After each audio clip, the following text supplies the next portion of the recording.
While my wife was secretly negotiating a $4 million mansion in her own name, I was sleeping in a freezing 10-year-old Ford pickup, holding a scuffed leather Bible that held a $120 million secret. When my 98-year-old father was rushed into the emergency room, my wife swore she never left his bedside once. Then a night nurse quietly pulled me into the hallway, opened a security video on her smartphone, and whispered that my wife was never there. My name is Thomas Sterling. I am 36 years old, and I sell agricultural equipment to farmers who are just as broke as I am. I am about to tell you how the absolute worst night of my life became the key to an empire I never saw coming. It started at 2 a.m. The phone, vibrating against my nightstand, sounded like a jackhammer tearing through the quiet of our suburban bedroom. I grabbed the receiver, my heart immediately hammering against my ribs. You learn to dread late-night phone calls when you have a father pushing a century old. The voice on the other end belonged to a doctor at the local county hospital. His tone was entirely clinical, carrying the heavy weight of bad news delivered efficiently. He told me my father Samuel had suffered a massive cardiac event. He said the next few hours were critical and that I needed to get there immediately. I threw off the blankets, my hands shaking so badly I could barely manage to button my jeans.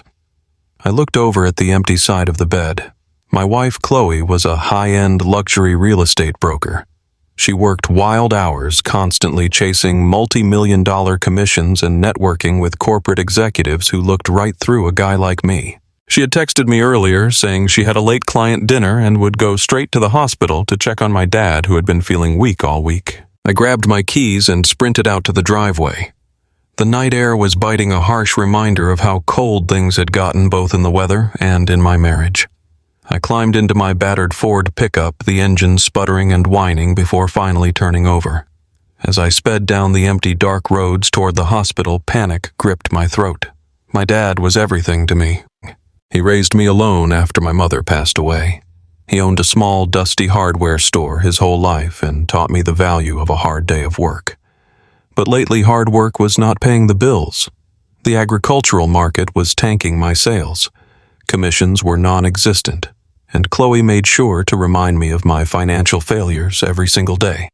She was pulling in massive checks, but kept her accounts strictly separated, treating me more like a charity case than a husband. I hit the steering wheel and dialed Chloe through the truck's Bluetooth system.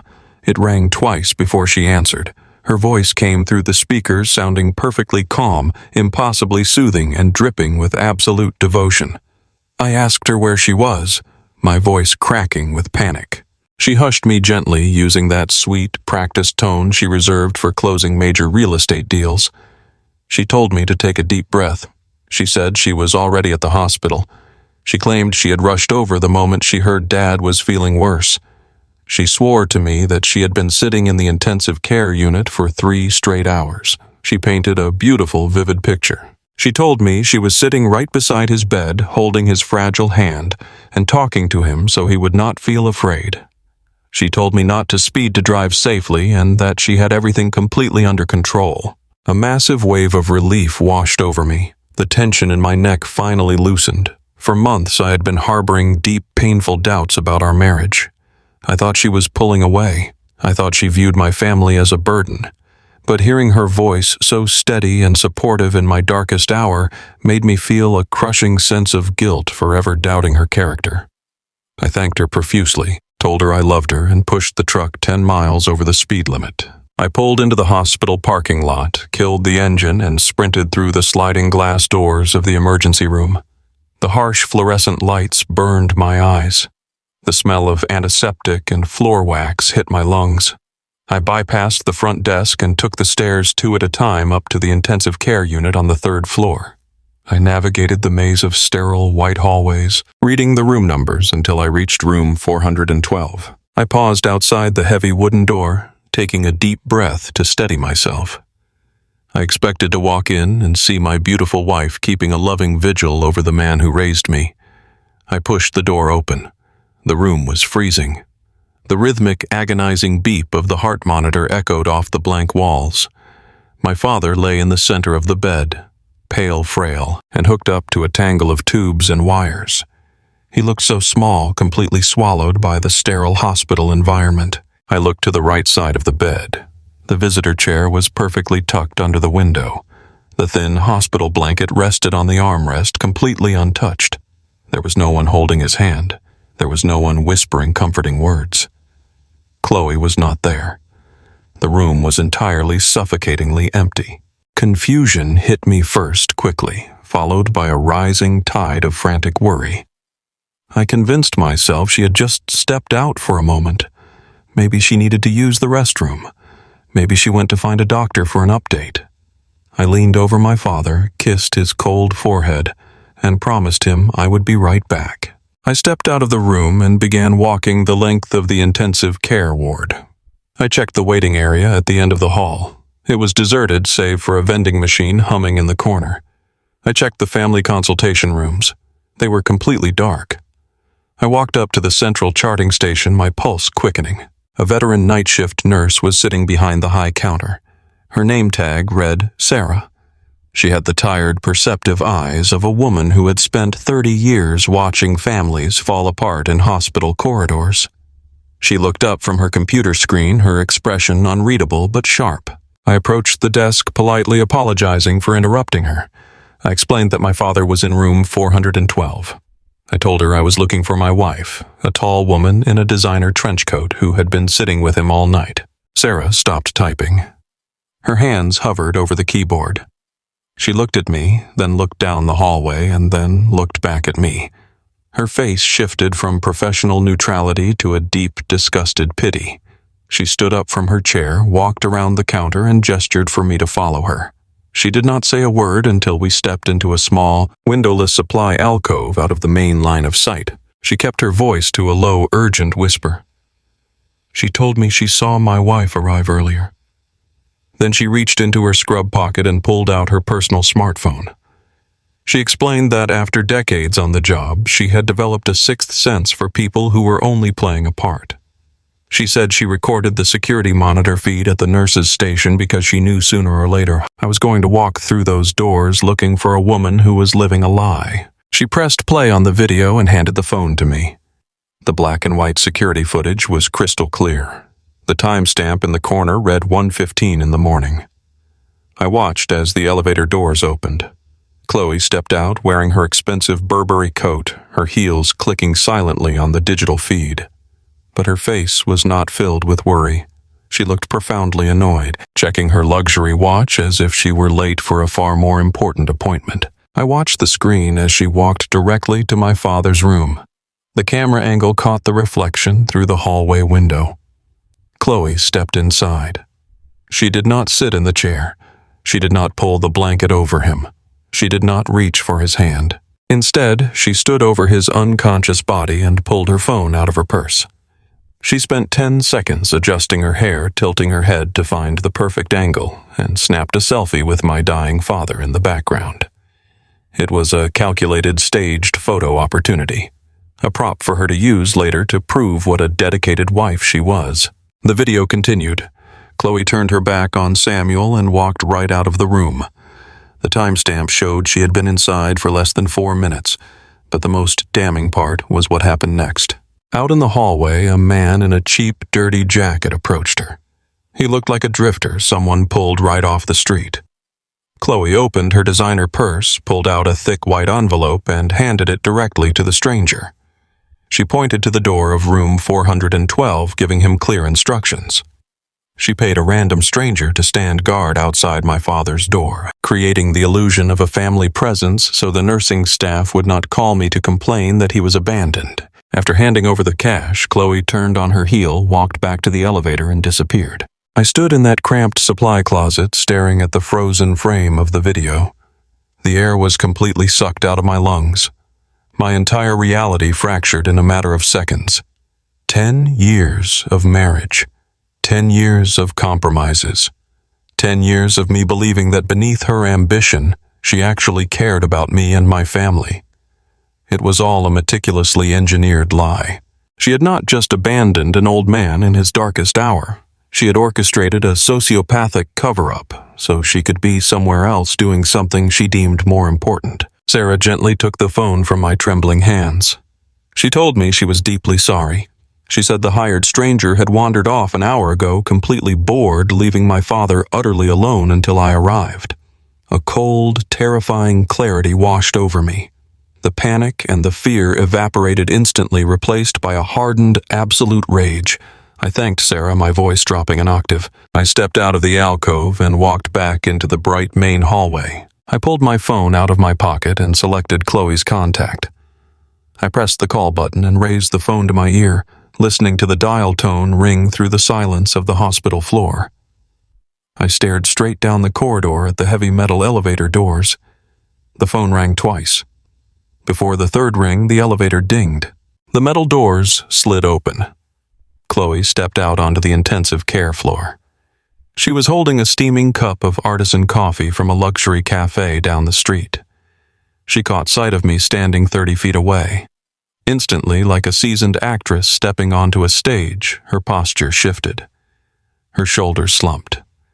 She let out a heavy, dramatic sigh, arranging her face into a mask of pure exhaustion and tragic sorrow. She held up the coffee cup, offering me a sad, sympathetic smile, preparing to tell me she had just run downstairs for 2 minutes to get caffeine so she could stay awake by his side. She had no idea that I already knew exactly who she was. She stepped out of the elevator holding that steaming cup of artisan coffee, her face arranged into a perfect mask of exhaustion and worry. She let out a heavy sigh, her shoulders slumping as if she carried the weight of the world. She held up the cup, offering me a sympathetic smile, entirely prepared to tell me she had just run downstairs for 2 minutes to get caffeine so she could stay awake by his side. I did not yell. I did not scream. I just stood there in the bright fluorescent light of the intensive care unit hallway and looked at the woman I had been married to for 10 years. I asked her how the coffee was. She blinked, slightly thrown off by my tone. She said it was exactly what she needed because she had been sitting in that freezing hospital room for hours, and her back was aching from the terrible visitor chair. She reached out to touch my arm, telling me how worried she was about my father. I stepped back, letting her hand drop into empty air. I told her I had just spoken with Sarah at the nursing station. I told her I had seen the security footage. I told her I knew about the selfie, the cash she handed to the drifter in the hallway, and the fact that she was inside my father's room for less than 4 minutes. For a fraction of a second, the hospital hallway was completely silent. I waited for the panic. I waited for the tears. I waited for the frantic apologies and the desperate excuses that people make when they are caught in a massive, unforgivable lie. But Chloe did not cry. She did not apologize. Instead, the exhausted, devoted daughter-in-law vanished. Her posture straightened.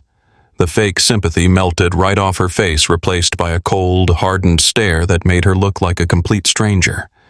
She took a slow sip of her coffee, looked me up and down, and went completely on the offensive. She asked me what I expected her to do. She asked me if I really thought she was going to waste her entire night sitting next to an unconscious old man who did not even know what year it was. She lowered her voice not out of shame, but out of pure concentrated venom. She told me I was pathetic.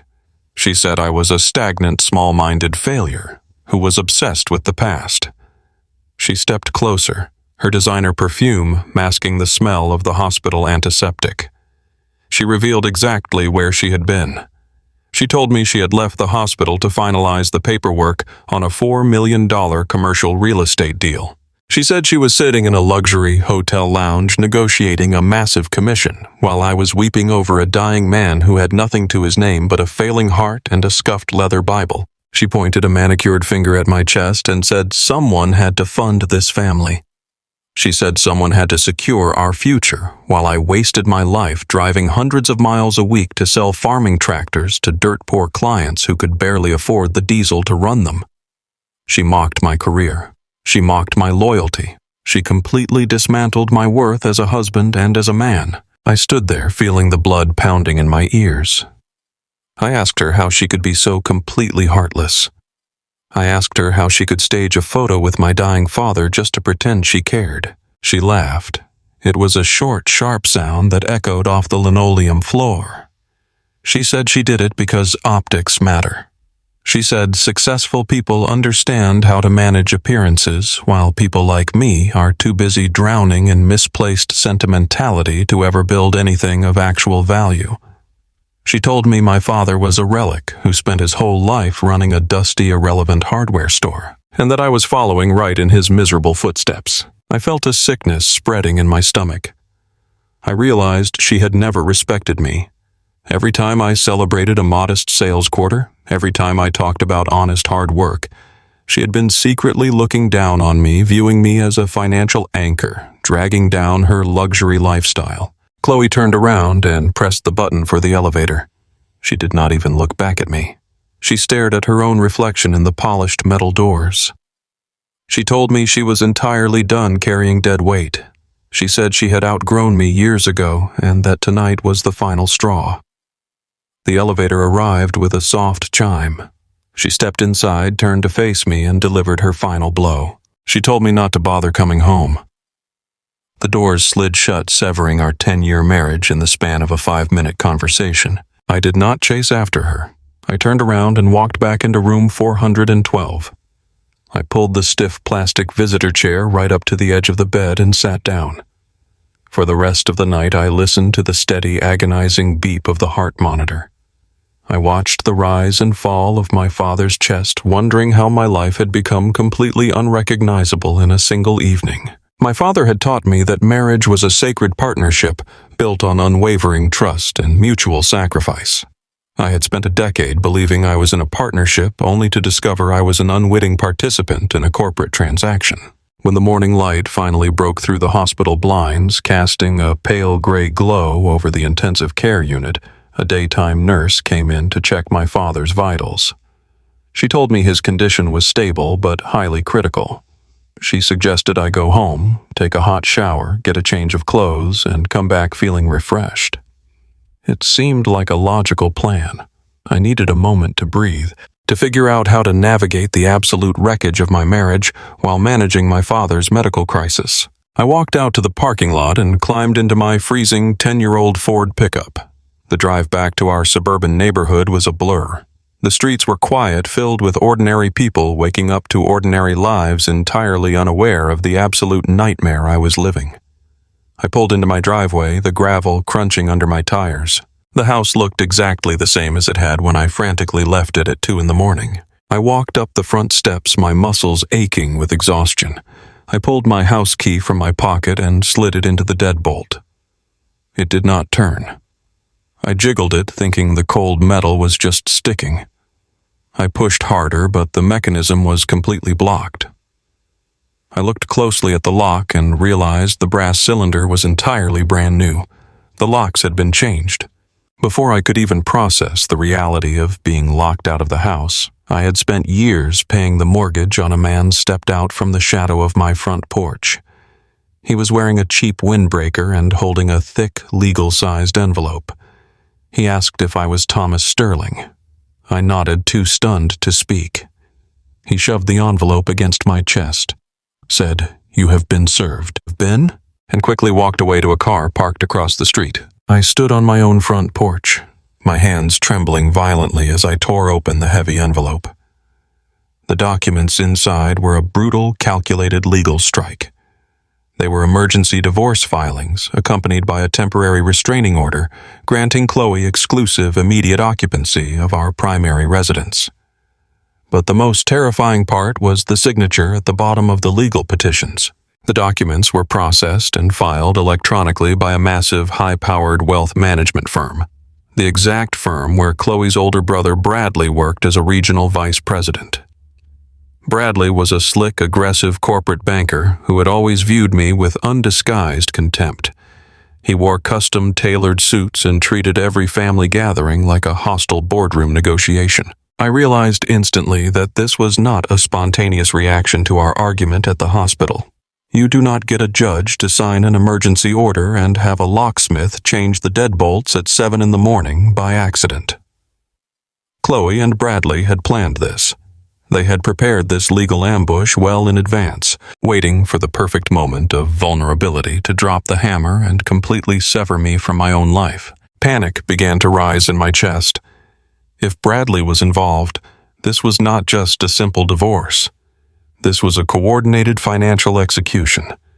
I ran back to my truck, threw it into gear, and drove straight to the nearest bank branch. I just needed enough cash to get a cheap motel room so I could sit down and call a lawyer. I needed to fight back. I pulled up to the drive-through automated teller machine. My hands were shaking so badly I dropped my debit card on the floorboard before finally sliding it into the machine. I typed in my personal identification number. I selected a withdrawal of $200 from my primary checking account. The screen loaded for 5 agonizing seconds. Then a red error message flashed across the digital display. The machine beeped a harsh, rejecting tone. The screen read, "Transaction denied. Please contact your financial institution." I tried again, lowering the amount to $50. The exact same red message appeared. I checked my available balance. The screen displayed absolute zero. I sat in the idling truck, the heater struggling to push warm air into the freezing cab. I stared at the bright red text on the automated teller machine. I had no wife. I had no home. My father was fighting for his life in a hospital bed. And now my own money was entirely gone. I had exactly $42 in my wallet to my name.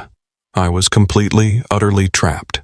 I sat in the idling truck staring at the bright red text flashing across the automated teller machine screen. Transaction denied.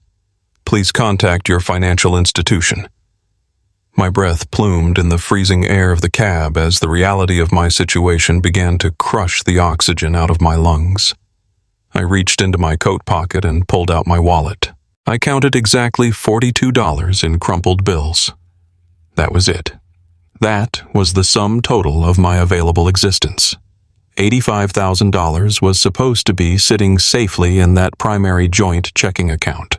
It was a decade of my life savings.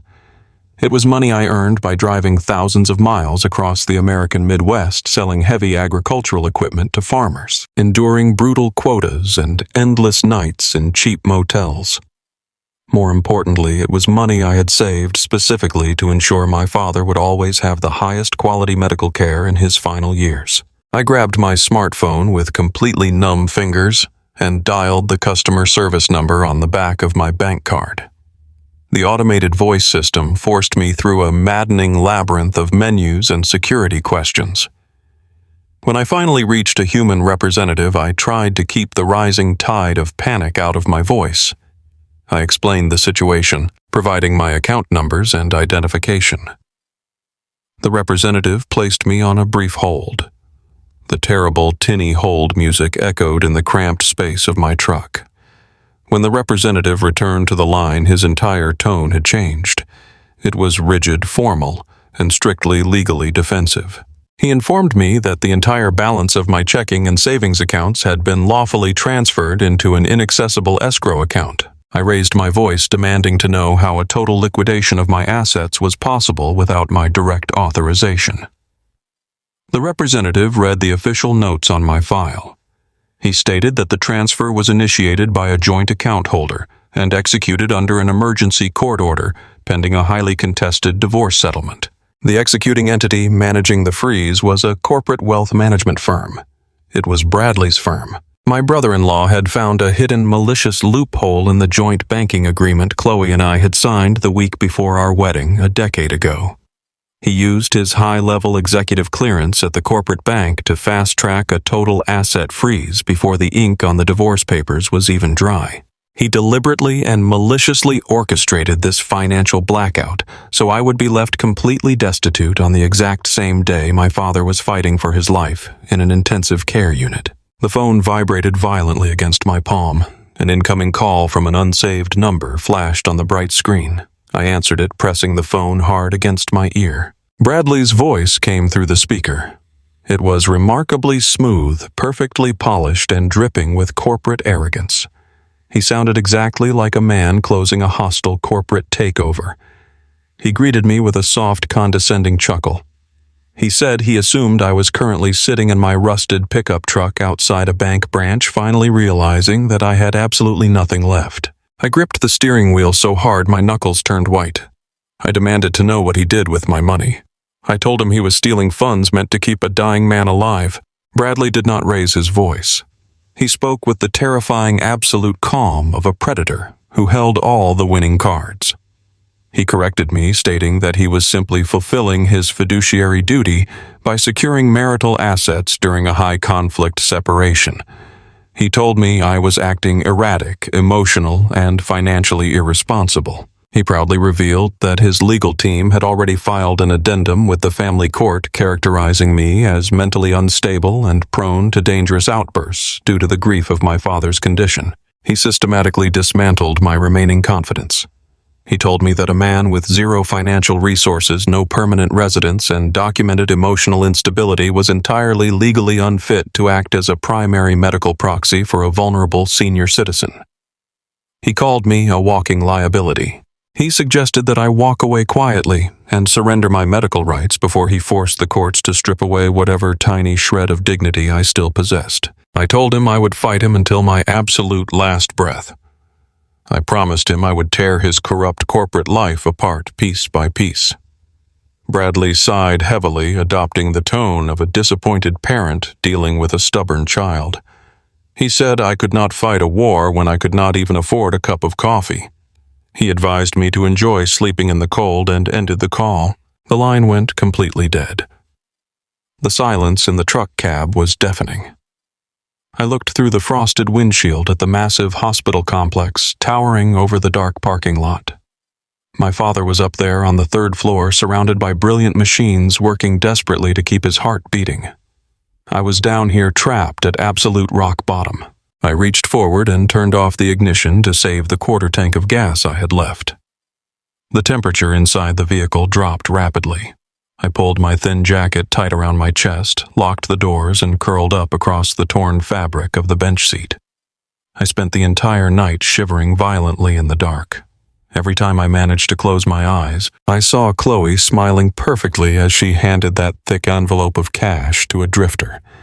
I saw Bradley sitting comfortably in his pristine office, pulling the strings of my total destruction. I was completely isolated in the world. I had no home to return to. I had no money to retain a lawyer. My own wife had meticulously engineered my ruin, but as the freezing, endless night dragged on, my profound despair slowly began to harden into a cold, unbreakable resolve. The next morning, the sun rose like a dull, gray smudge over the hospital parking lot. Every joint in my body was completely stiff from sleeping on the truck's worn-out springs. I splashed some freezing water on my face from a plastic bottle I kept behind the seat, trying to look presentable before walking into the hospital lobby. I bypassed the cafeteria entirely because spending $3 of my remaining $42 on a coffee felt like a dangerous luxury. I desperately needed to see my father. I needed visual confirmation that he was still breathing. When I reached the third-floor intensive care unit, a hospital administrator was already waiting for me near the central nurses' station. She wore a tailored gray suit and carried a thick, official-looking clipboard. She introduced herself as the Senior Patient Care Coordinator.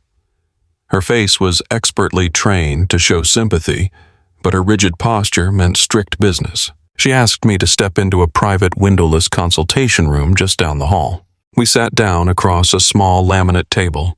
She folded her hands professionally and delivered a devastating, catastrophic blow. She informed me that the hospital billing department had run my father's primary Medicare insurance along with the secondary private coverage linked to my marital health plan. Because my banking accounts were completely frozen, and because the aggressive divorce proceedings had legally locked the secondary insurance pool, the hospital could no longer guarantee funding for the premium intensive care suite my father currently occupied. I felt a cold, prickling sweat break out on the back of my neck. I leaned across the table and tried to explain that I just needed a few days to sort out a malicious legal freeze. I pleaded with her. I told her Samuel was a hard-working American who paid taxes his entire life and never asked for a handout. I begged her to give me time to find a solution, telling her that he deserved basic human dignity. The care coordinator looked down at the paperwork on her clipboard, avoiding my eyes. She said the hospital administration had a very strict legal policy regarding unfunded long-term intensive care for critical patients. She told me that unless I could provide an immediate out-of-pocket deposit of $12,000 by the end of the day, Samuel was scheduled to be physically transferred to another facility within 48 hours. I asked her where they were sending him.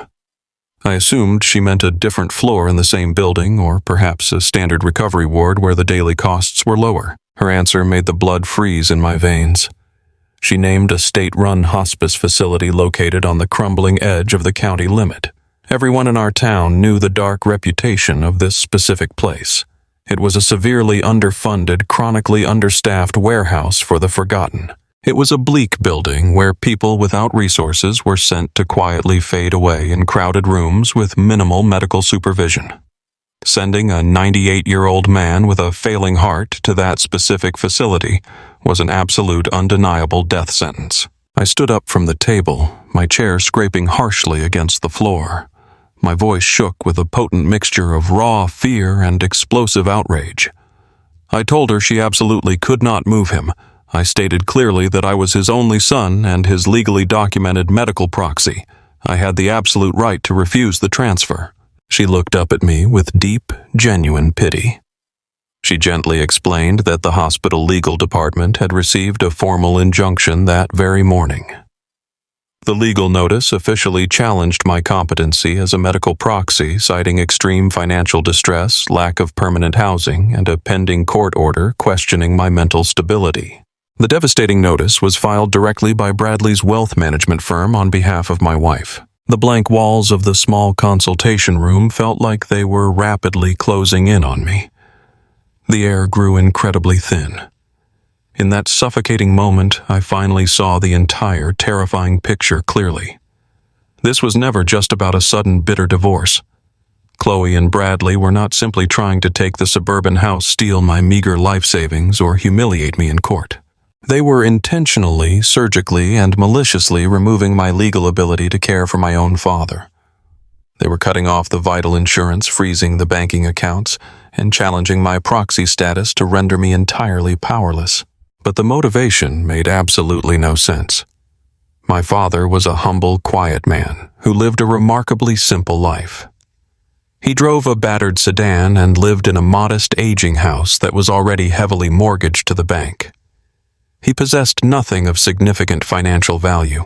There was absolutely no logical reason for a high-powered corporate banker and a luxury real estate broker to spend thousands of dollars in aggressive legal fees just to isolate a dying old man from his only son. The level of sophisticated coordination was utterly staggering. They were over-engineering a situation that should have been a simple, straightforward separation. They wanted me out of the picture so completely and so desperately that they were willing to risk my father's life to guarantee my removal. I walked out of the consultation room, moving heavily like a man trapped underwater. My exhausted mind spun in circles, desperately trying to connect the invisible dots of this massive conspiracy.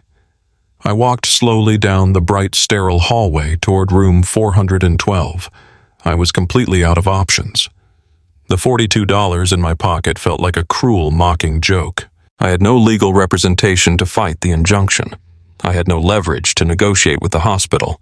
Bradley had built an impenetrable legal fortress around my entire life in less than 24 hours and successfully locked me on the outside. I pushed open the heavy wooden door to my father's room. The rhythmic, mechanical beeping of the life support machines greeted me. He looked even more fragile and faded than the night before, his skin nearly translucent under the harsh overhead lights. I pulled the stiff plastic visitor chair directly to the edge of the bed. I sat down heavily and took his cold, fragile hand in both of mine. I looked at the incredible man who had sacrificed absolutely everything to raise me properly. I thought about all the countless times he worked grueling overtime hours at his dusty hardware store just to put warm food on our kitchen table. I owed him my entire life, and I had completely, utterly failed him. I bowed my head, resting my forehead against the cold metal edge of his hospital mattress, preparing to admit absolute defeat. I sat in the stiff plastic visitor chair beside my father's hospital bed, completely paralyzed by the heavy weight of my own failure. The rhythmic, agonizing beeping of the heart monitor was the absolute only sound in the freezing room. I looked at the man who had given up every comfort in his own life to make sure I had a decent childhood. He was lying there, completely surrounded by a maze of transparent tubes and humming machines, entirely unaware that his daughter-in-law was trying to trade his human dignity for a commercial real estate deal.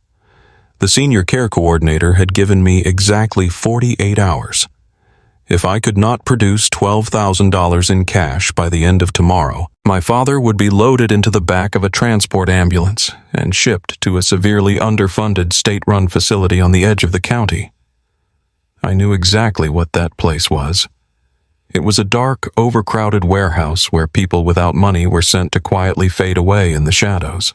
I gripped his frail hand tightly, my own hands rough and calloused from years of hauling heavy agricultural equipment across the state.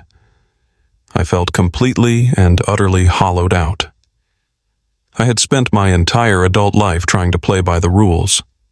I worked honest, grueling hours, treated my wife with unwavering respect, and built what I truly thought was a solid foundation.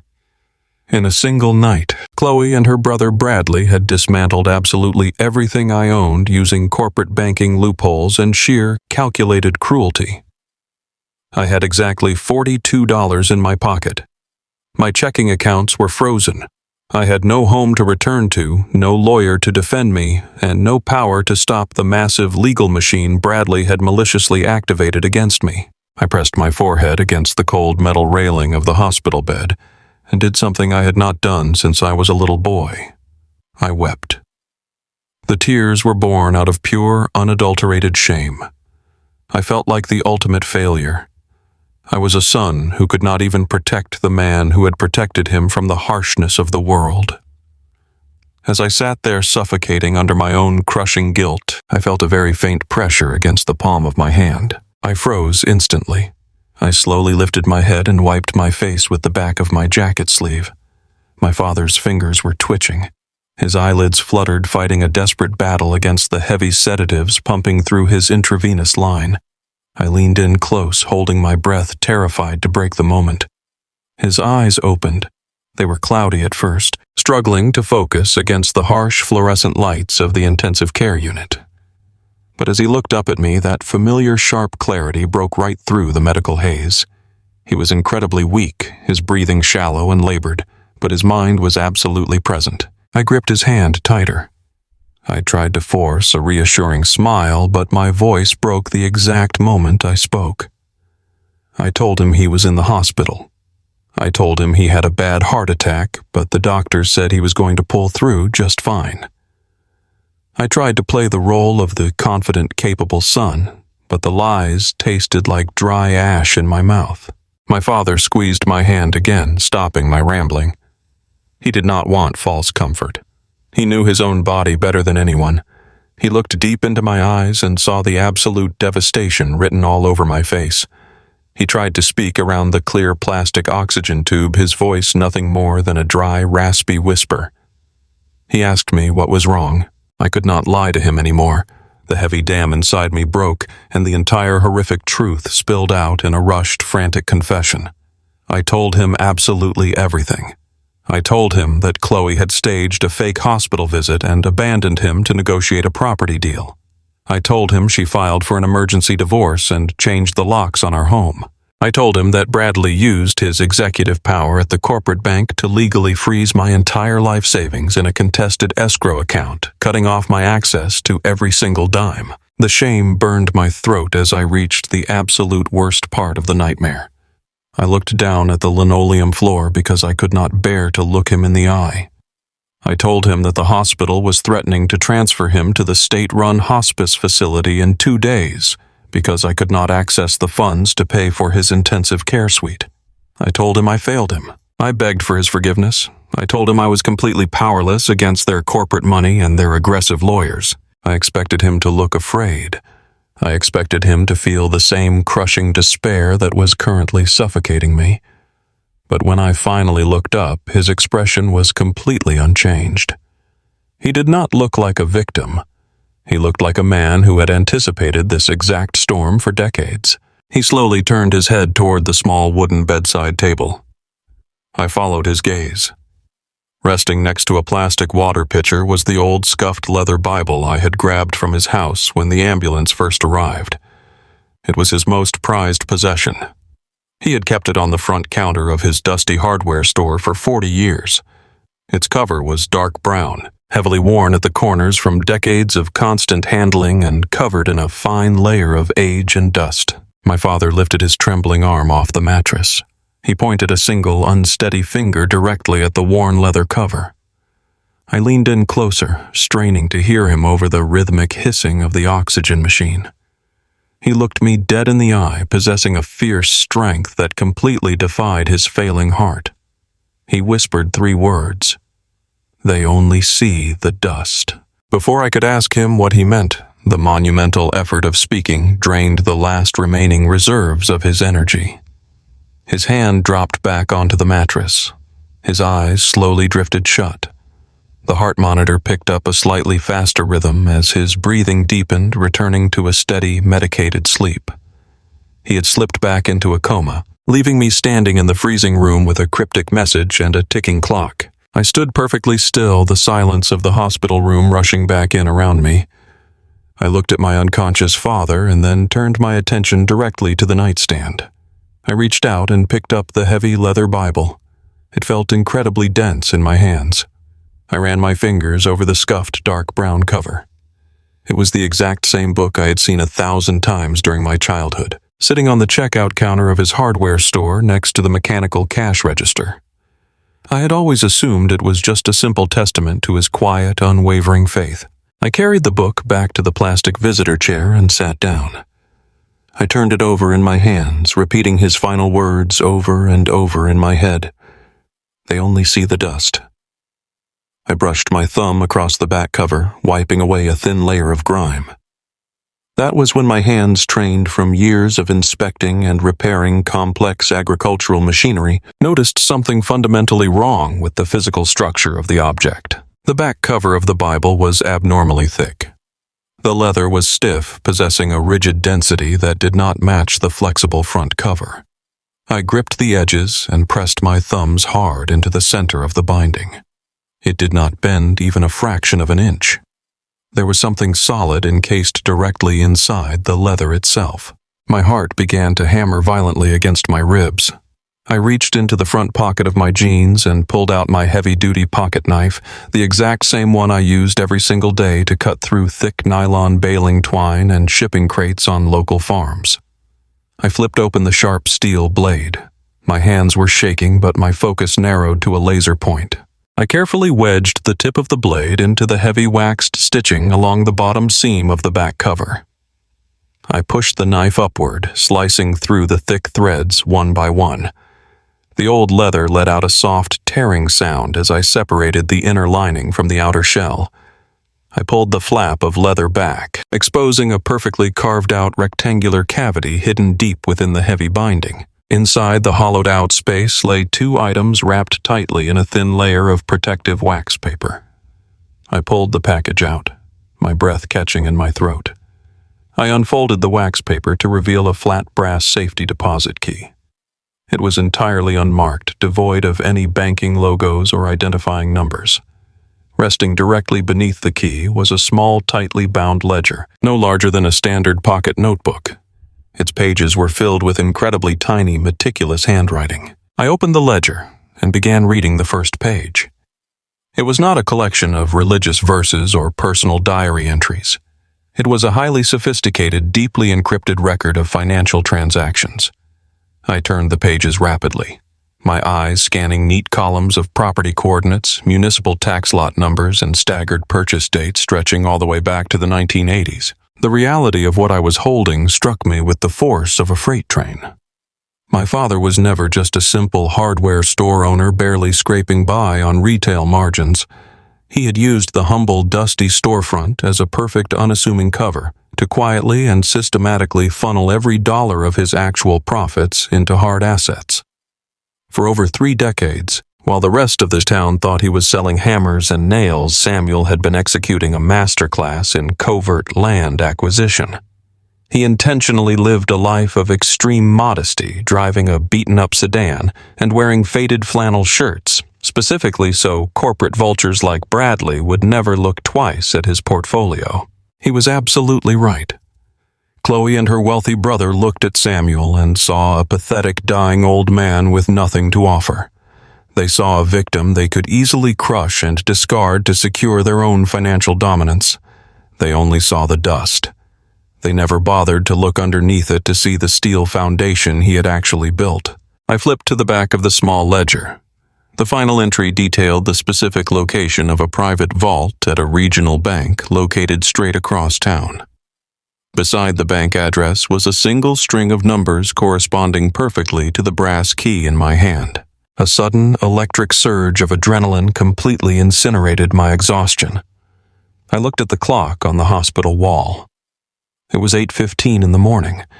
The banks were just opening their doors for the day. I had less than 48 hours before the hospital transferred my father to a death sentence at the state facility. I needed exactly $12,000 to stop the transfer and secure his premium medical suite. I looked down at the brass key resting in the palm of my rough hand. I did not know exactly what was waiting inside that safety deposit box. I assumed it was a hidden cash reserve, an emergency rainy day fund he had quietly hoarded away from the conventional banking system. If there was even a fraction of his hardware store profits sitting in that vault, it would be enough to bypass Bradley's legal freeze, pay the hospital administration, and save my father's life. I placed the brass key and the ledger safely into the inside pocket of my jacket and zipped it shut tightly. I walked over to the bed, placed my hand firmly on my father's chest, and silently promised him I would finish exactly what he started. I turned around and sprinted out of the hospital room, moving with a desperate, blinding purpose. I was going to rip the doors off that vault, grab the cash, and shove it right down the hospital administrator's throat. I ran out to the parking lot, shoved the key into the ignition of my truck, and slammed my foot on the gas pedal, racing toward the bank to reclaim our survival. I drove my rusted 10-year-old truck straight into the pristine parking lot of the regional financial center. The building was a massive structure of tinted glass and polished steel. It was a monument to corporate power. I parked between two immaculate luxury sedans, killed the sputtering engine, and stepped out into the biting morning air. I had the brass safety deposit key in my pocket. I had the handwritten ledger. Most importantly, I had a burning desperation to secure the funds necessary to save my father from being shipped to a state-run death sentence. I walked through the heavy revolving doors. The lobby was expansive and silent, filled with the soft hum of air conditioning and the quiet murmurs of wealthy clients. My boots scuffed against the imported Italian marble floor. I looked completely out of place. I was wearing the same clothes I had slept in. I smelled like cold sweat and truck exhaust. I ignored the judgmental stares of the tellers and walked directly to the primary vault manager desk. A young man in a crisp, tailored suit looked up at me. I placed my driver license, the brass key, and my medical proxy paperwork directly onto his polished mahogany desk. I told him my father was Samuel Sterling. I told him I needed immediate, unrestricted access to his safety deposit box. The young manager took my documents. He typed my father's name into his computer terminal. I watched his face closely. Within 5 seconds, his polite, professional smile completely vanished. His face turned pale. He stopped typing and pushed his chair back slightly. He nervously cleared his throat and told me he could not grant me access to the vault. I leaned over the desk. I told him I had the physical key and the legal paperwork. I told him it was a matter of absolute life and death. The manager stammered, stating that a hard security freeze had been placed on all accounts and assets registered to Samuel Sterling. He said the system flagged the account under an elder financial abuse protection protocol. Before I could even raise my voice to argue, I heard the sharp, rhythmic clicking of expensive leather shoes on the marble floor behind me. A voice dripped with pure condescension echoed through the quiet lobby. The voice said that scavenging for pennies was a terrible look for a man of my age. I turned around. Bradley was standing 10 feet away. My brother-in-law looked like he had just stepped out of a luxury magazine. His charcoal suit was flawlessly tailored. His hair was perfectly styled. He held a ceramic cup of espresso, looking at me with an expression of absolute unadulterated disgust. I stepped toward him, my hands balling into tight fists. I demanded to know what he was doing at this specific branch. Bradley took a slow sip of his coffee. He smirked, entirely unfazed by my anger. He told me he was the regional vice president of the wealth management division. He said this bank was his territory. He explained that when Chloe filed the emergency divorce papers and the temporary restraining order, he used his executive authority to cross-reference my financial status. He saw that my personal accounts were drained. He knew I was backed into a corner, so he proactively filed a fraud alert on my father's profile. Bradley raised his voice just enough so the other wealthy clients in the lobby could hear him. He announced to the room that I was a desperate, financially ruined salesman going through a bitter divorce. He claimed I was attempting to loot the safety deposit box of a dying, vulnerable senior citizen to fund my own selfish escape. The humiliation hit me like a physical blow to the stomach. The wealthy patrons in the lobby stopped what they were doing and stared at me with pure contempt. I was being publicly branded as a thief and a predator by the exact man who had just stolen my entire life savings. I stepped right into Bradley's personal space.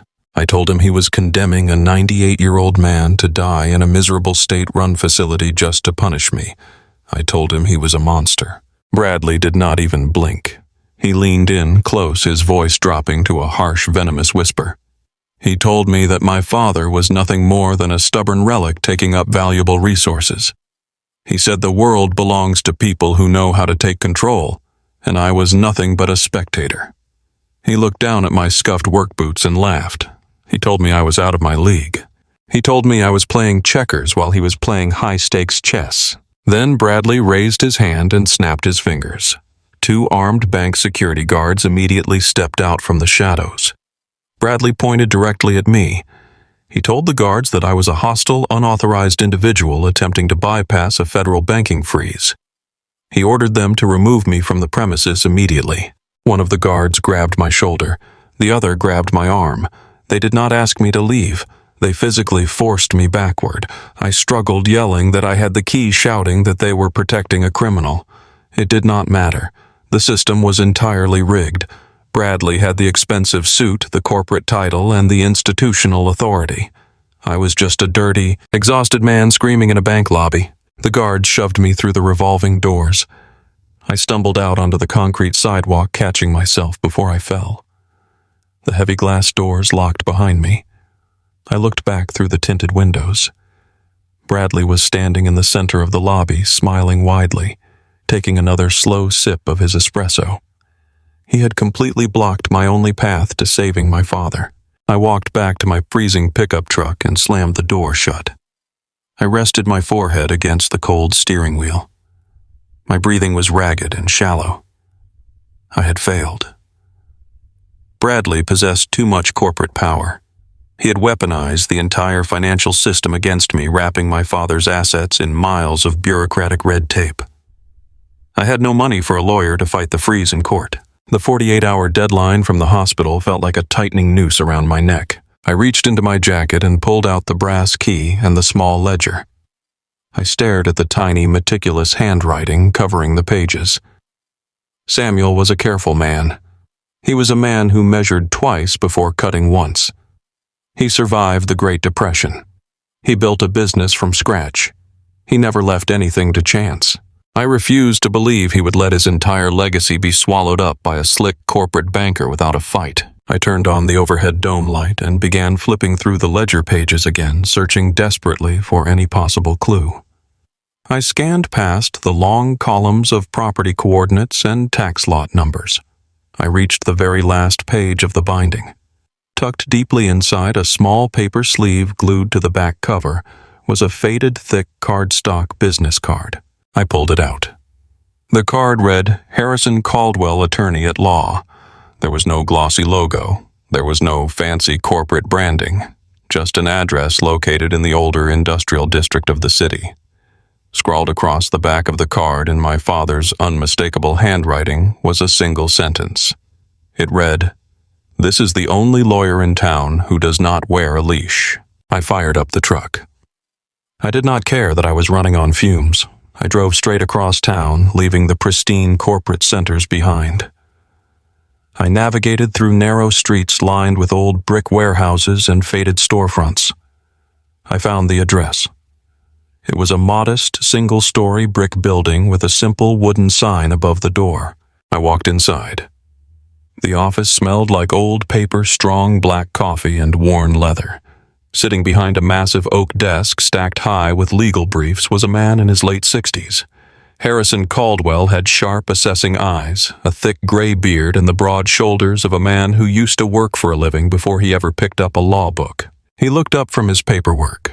He took one look at my exhausted, desperate face, and then his eyes landed directly on the small ledger in my hand. I introduced myself. I told him I was Samuel Sterling's son. Harrison stood up immediately. He walked around the desk and offered me a firm, powerful handshake. He told me he and my father used to play poker every single Thursday night for 20 years. He pointed to a chair and told me to sit down and talk. I poured my entire nightmare out onto his desk. I explained the cardiac event, Chloe's fabricated alibi, the sudden divorce filing, and the aggressive lockout. I told him how Bradley used his position at the wealth management firm to freeze my bank accounts and challenge my medical proxy status. I explained the hospital's 48-hour ultimatum and the death sentence waiting for my father at the state facility. Finally, I told him about the bank lobby, how Bradley had placed a hard fraud freeze on the safety deposit box, laughing in my face while the guards threw me out onto the street. I placed the brass key and the ledger on the oak desk. I told Harrison I had absolutely no money to pay him, but I begged him to help me break the bank freeze before time ran out. Harrison picked up the ledger. He ran his thumb over the leather binding. Then, to my absolute shock, he leaned back in his chair and let out a deep, booming laugh. It was a laugh of pure, unadulterated satisfaction. He looked at me, his eyes shining with intense brilliance. He told me that corporate bankers like Bradley always make the exact same fatal mistake. They assume that because they wear expensive suits, everyone else in the world is stupid. Harrison opened a heavy filing cabinet behind his desk. He pulled out a thick, sealed legal dossier. He slammed it down onto the desk right next to my father's ledger. He looked me dead in the eye and delivered the greatest news I had ever heard in my entire life. He revealed that my father had come to this exact office over a decade ago. Samuel knew that as he got older, corporate vultures would eventually circle his assets. He knew the probate courts were deeply flawed and easily manipulated by wealthy lawyers. So Samuel and Harrison built a legal fortress. They established an ironclad, irrevocable living trust. Harrison explained the law to me in plain, undeniable English. He told me that a standard bank account belongs to an individual, which makes it incredibly vulnerable to family court freezes and divorce disputes. Bradley used his power to freeze Samuel the individual. But the safety deposit box did not belong to Samuel the individual. The box and everything inside of it was legally deeded to the living trust. An irrevocable living trust operates completely outside of the standard probate system. It is a separate, untouchable legal entity. It cannot be frozen by a family court judge handling a standard divorce. It cannot be touched by a regional bank vice president claiming elder fraud. The trust was entirely immune to Bradley's aggressive corporate tactics. Harrison opened the dossier and pointed to the primary signature line. He told me that Samuel had named me the sole undisputed and untethered trustee. I had absolute supreme legal authority over that safety deposit box, and Bradley had absolutely zero legal jurisdiction to stop me. I felt a massive, overwhelming wave of vindication rush through my blood.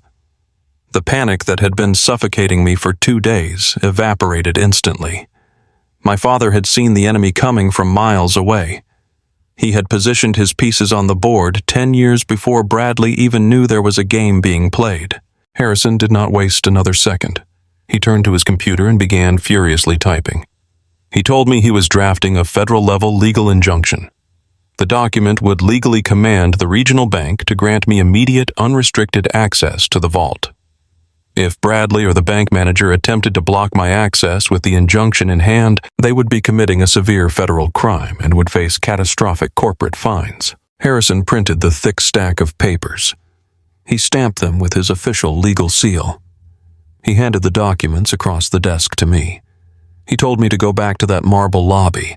He told me to walk right past the security guards and shove the federal injunction straight into the bank manager's chest. We finally had the ultimate legal weapon. It was time to execute a covert strike and completely shatter Bradley's corporate blockade. I gripped the heavy stack of legal documents Harrison had just printed and felt the rigid weight of federal authority in my hands. The clock was ticking louder in my mind than ever before. My father was lying in a hospital bed with less than 48 hours until the administration shipped him off to a state-run facility to die in the shadows. I did not have time for fear, or I did not have time for hesitation.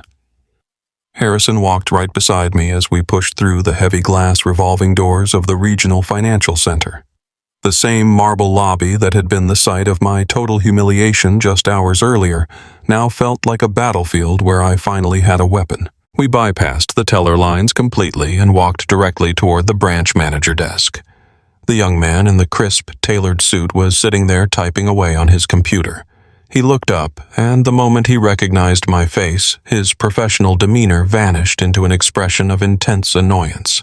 He opened his mouth entirely prepared to threaten me with security again. He reached his hand toward the telephone on his desk, likely intending to call Bradley and report that the desperate ruined salesman had returned to make another scene. He never got the chance to dial the number. Harrison did not introduce himself. He did not offer a polite greeting. He simply took the thick stack of papers bearing the federal legal seal and slammed them down directly onto the center of the polished mahogany desk. The sound echoed like a gunshot through the quiet lobby. Harrison leaned over the desk, resting his knuckles on the wood. He spoke in a voice that was low, calm, and terrifyingly clear. He told the manager that he was looking at a federal injunction ordering the immediate unrestricted access to the living trust of Samuel Sterling. He advised the young man to read the bold print very carefully. He explained that any attempt to delay, obstruct, or deny access to the rightful trustee would be treated as a direct violation of a federal court order. Harrison promised the manager that if he so much as touched his telephone to call Bradley, he would personally ensure that the manager spent the next 10 years answering federal subpoenas instead of managing a bank lobby. I watched the color completely drain from the manager face. His eyes darted from Harrison to the federal seal on the paper. The smug corporate arrogance he had displayed earlier evaporated into pure, unadulterated panic. He was a middle management employee who suddenly realized he was standing on the tracks with a freight train bearing down on him. His hands trembled as he picked up the document. He swallowed hard, his Adam apple bobbing in his throat. He did not say a single word. He stood up, grabbed his master set of keys, and gestured for us to follow him. We walked in absolute silence down a long, secure corridor toward the back of the building. The air grew significantly colder as we approached the massive steel door of the primary vault. The manager scanned his badge and turned a heavy wheel. The steel door groaned as it swung open, revealing rows upon rows of polished metal safety deposit boxes. We walked down the narrow aisle until we reached box number 812. The manager inserted his master key into the left side of the lock mechanism. He stepped back and nodded at me, his eyes glued to the floor. I reached into my jacket pocket and pulled out the flat brass key I had cut from the binding of my father's scuffed leather Bible. My heart was hammering a frantic rhythm against my ribs. I inserted the brass key into the right side of the lock and turned it. A solid mechanical click echoed in the small space. I pulled the long metal drawer out of the wall. I carried the heavy box to a private viewing room adjacent to the vault. Harrison closed the door behind us, securing us in complete privacy. I placed the box on the table. My hands were shaking. I was praying to see stacks of bundled cash. I needed $12,000 to rush back to the hospital, slam the money on the care coordinator desk, and save my father from the transfer. I took a deep breath and lifted the metal lid. There was no cash. There was not a single dollar bill inside the entire box. My stomach plummeted into an endless dark abyss. The air was completely sucked out of my lungs. I stared into the metal container, my vision blurring with sudden crushing panic. The box was filled exclusively with old yellowed paper. There were stacks of thick legal documents, manila folders, and aged topographical maps. I felt the absolute weight of defeat crashing down on my shoulders. I dropped my head into my hands, fighting back a wave of sheer nausea. I thought I had lost.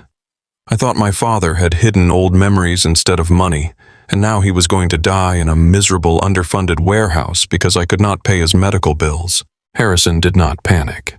He reached into the box with steady hands and pulled out the first stack of heavy paper. He began unfolding the documents, his experienced eyes scanning the dense legal text. He told me to breathe. He told me to look closer. He slid the documents across the table toward me. They were original property deeds dating back to the late 1980s. My father had quietly purchased over 5,000 acres of land located just beyond the eastern county line. I looked at the coordinates and felt a wave of profound confusion. I knew that specific area. It was entirely barren, undeveloped scrubland. It was completely useless for commercial agriculture or residential real estate. It was essentially dirt and rocks. I looked at Harrison in utter desperation, asking him how 5,000 acres of dead dirt was supposed to pay for an intensive care medical suite. Harrison did not answer immediately. He dug deeper into the metal box and pulled out a separate, pristine portfolio. Inside was a collection of complex geological surveys and official municipal mineral rights certificates. Attached to the very back of the portfolio was a recently printed municipal zoning map, heavily marked with red ink and highlighting specific environmental boundaries. Harrison unfolded this massive map and spread it across the entire table. He pointed a thick finger directly at the center of the 5,000 acres my father owned. He told me to look at the blue lines running beneath the property boundaries. I leaned over the table, staring at the intricate geological markings. Harrison explained that my father did not just buy barren dirt.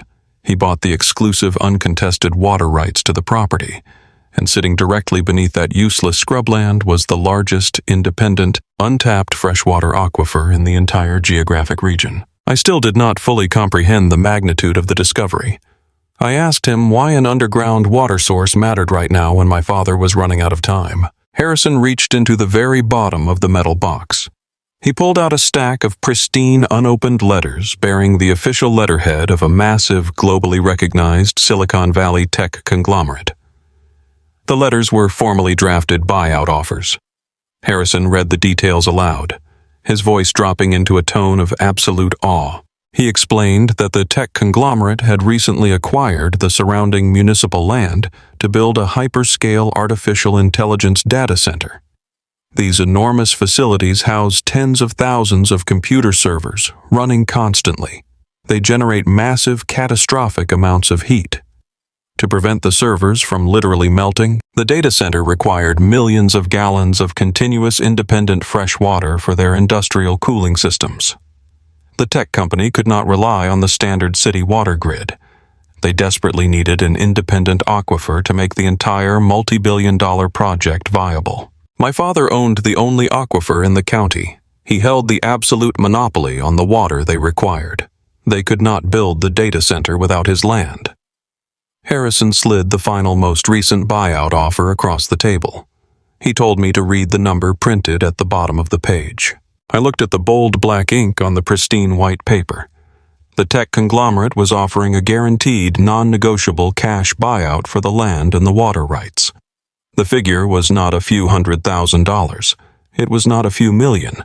The offer was for $120 million. I stared at the staggering number until the zeros began to blur together. $120 million. My chest tightened so violently, I thought my ribs would crack. The absolute sheer magnitude of the wealth sitting on the table in front of me was entirely incomprehensible. My father, the quiet, humble man who wore faded flannel shirts and drove a battered sedan, was sitting on a mountain of generational wealth. He had secured an empire, quietly letting the land appreciate over 30 years until it became the most valuable asset in the state. But as the initial shock of the money washed over me, a dark, horrific realization began to violently click into place. The puzzle pieces of the last 48 hours slammed together in my mind, forming a picture of absolute, unadulterated evil. Chloe was a high-end commercial real estate broker. She specialized in massive corporate land acquisitions. She had complete insider knowledge of every major municipal zoning change and corporate development plan in the region. Bradley was a regional vice president at a corporate wealth management bank. His specific division specialized in financing hyperscale tech infrastructure and managing 9-figure escrow accounts for corporate acquisitions. The air in the small viewing room suddenly felt freezing cold. My hands curled into tight fists. This was never about a failing marriage. This was never about Chloe being tired of my lack of ambition. This was never about her wanting a divorce. Chloe and Bradley had discovered the tech company's plans to build the data center. They had tracked the geographical requirements and traced the aquifer directly back to the public property records bearing my father's name. They knew Samuel was sitting on $120 million, but they also knew that Samuel was incredibly sharp. He would never sell to them. He would never let a corporate bank manipulate him. He had intentionally kept his wealth a complete secret to protect it from vultures exactly like them. When my father suffered his massive cardiac event, Chloe and Bradley saw their golden opportunity. They knew that if my father passed away, the property and the water rights would immediately transfer to me as his only son. If I inherited the land, I would receive the $120 million buyout. They could not let that happen.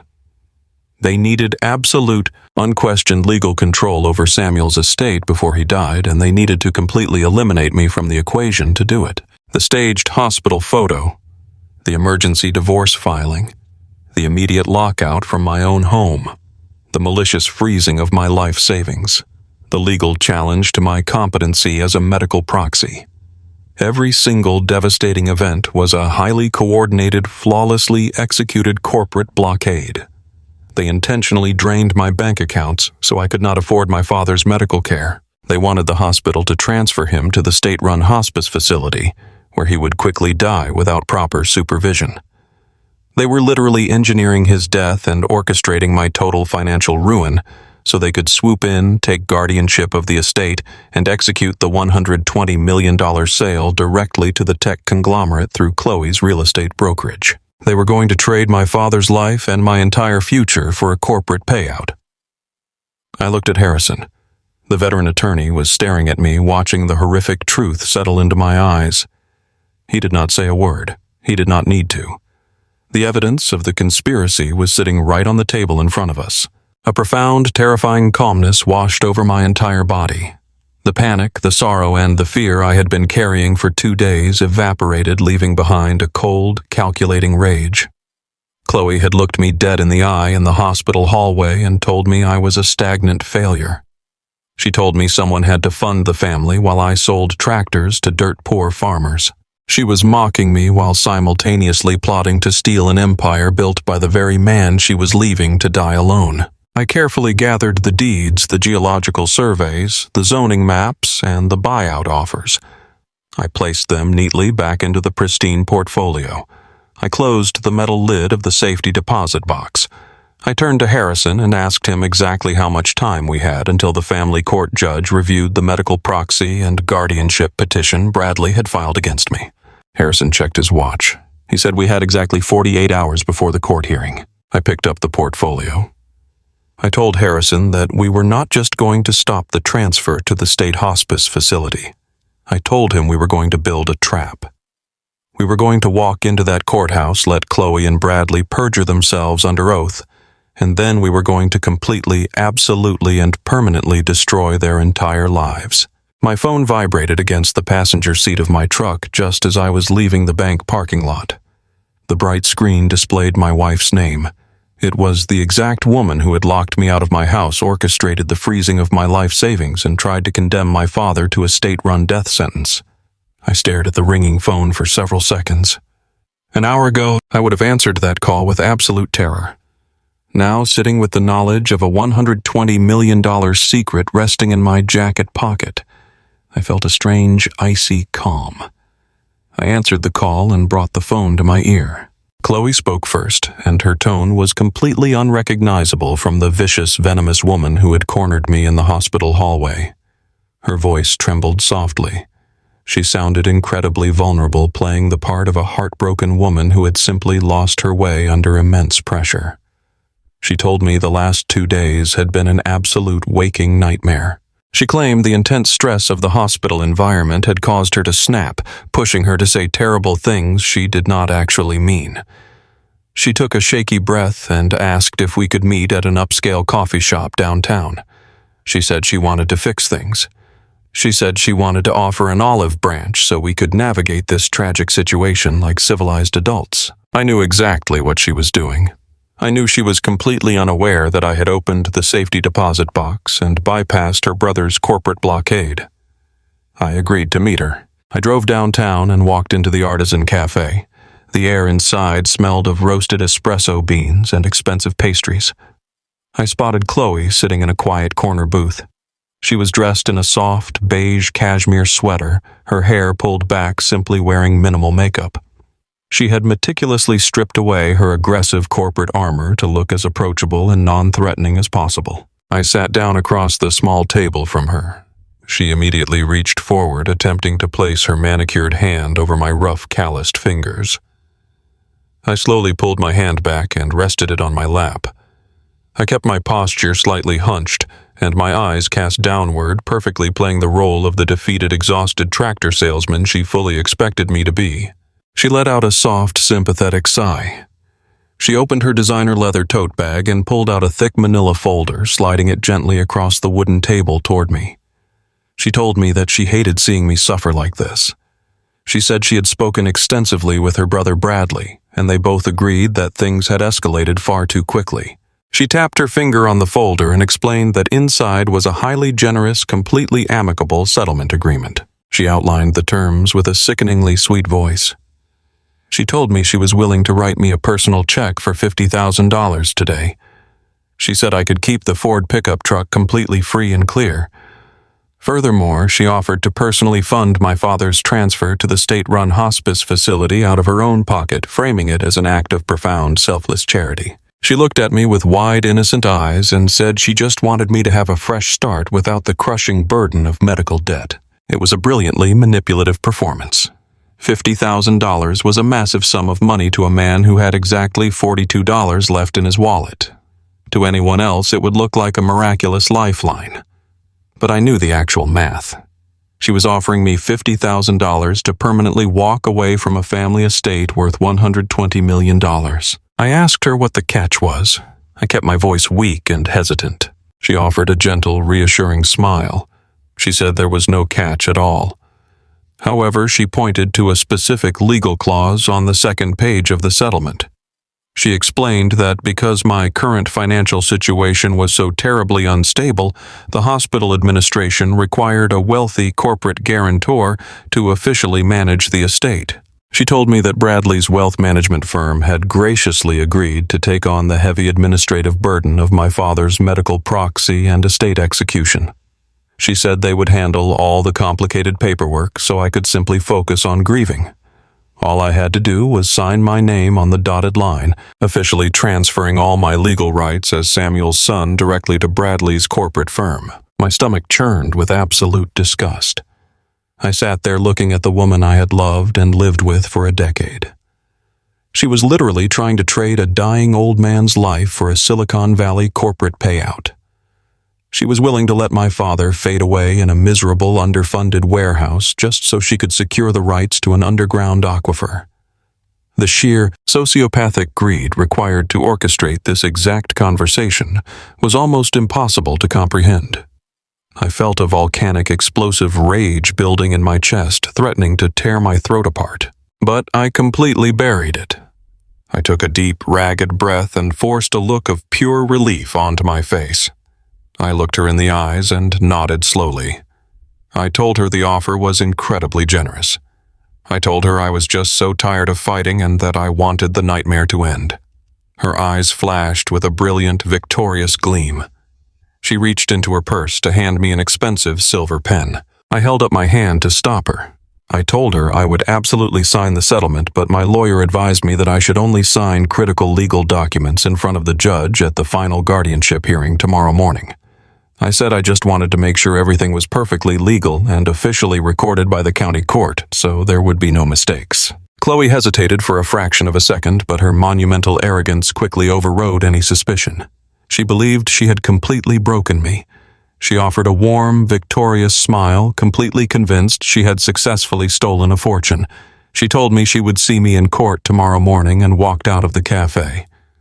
The moment she was gone, I stood up, walked out to my truck, and drove straight back to the old brick office building in the industrial district. I walked into Harrison's office. The air inside was already thick with the smell of strong black coffee and printing paper. The retired estate attorney was sitting behind his massive oak desk, aggressively working 2 separate telephones at the exact same time. We had exactly 48 hours until the final family court hearing where the judge would rule on the medical proxy and guardianship petition. We needed to turn my father's living trust and the tech company buyout offers into a lethal, undeniable legal weapon. I sat down and told Harrison about the coffee shop meeting. I told him about the $50,000 bribe and the specific clause demanding the transfer of my executor rights. Harrison slammed his phone down on the receiver and grinned fiercely. He said Chloe had just made a catastrophic, fatal error. By introducing a formal settlement offer that directly involved Bradley's corporate banking firm, she had legally opened the door for an aggressive emergency discovery motion. Because the guardianship hearing involved the imminent medical safety of a vulnerable senior citizen, a sympathetic municipal judge had just granted Harrison extreme expedited subpoena power. We spent the entire night and all of the next day working violently in the shadows.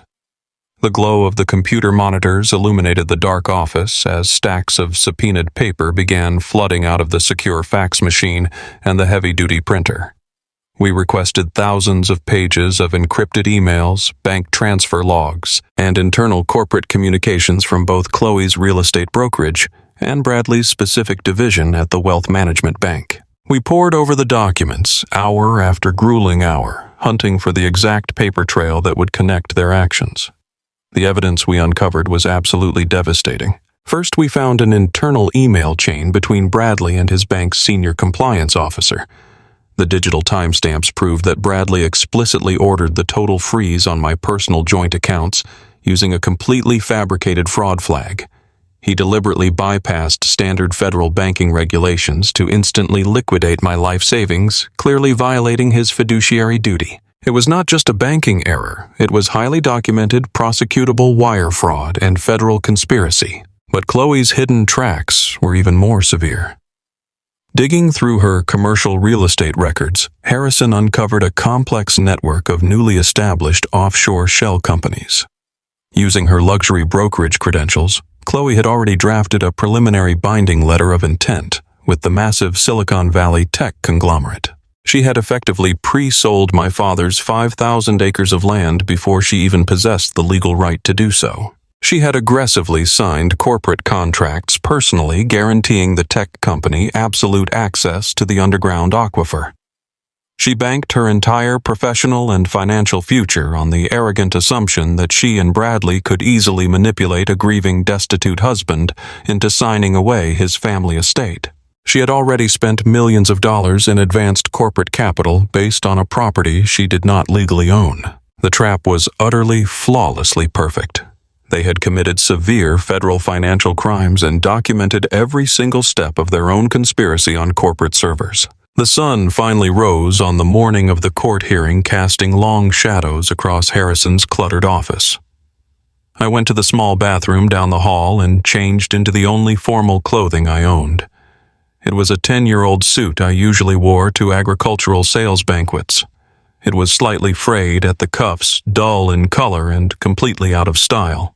I looked in the mirror above the sink. I looked exactly like the broken, defeated, impoverished tractor salesman they fully expected to walk through those courthouse doors. Harrison packed the explosive stacks of subpoenaed evidence, the original property deeds, the tech company buyout offers, and the ironclad living trust into his battered leather briefcase.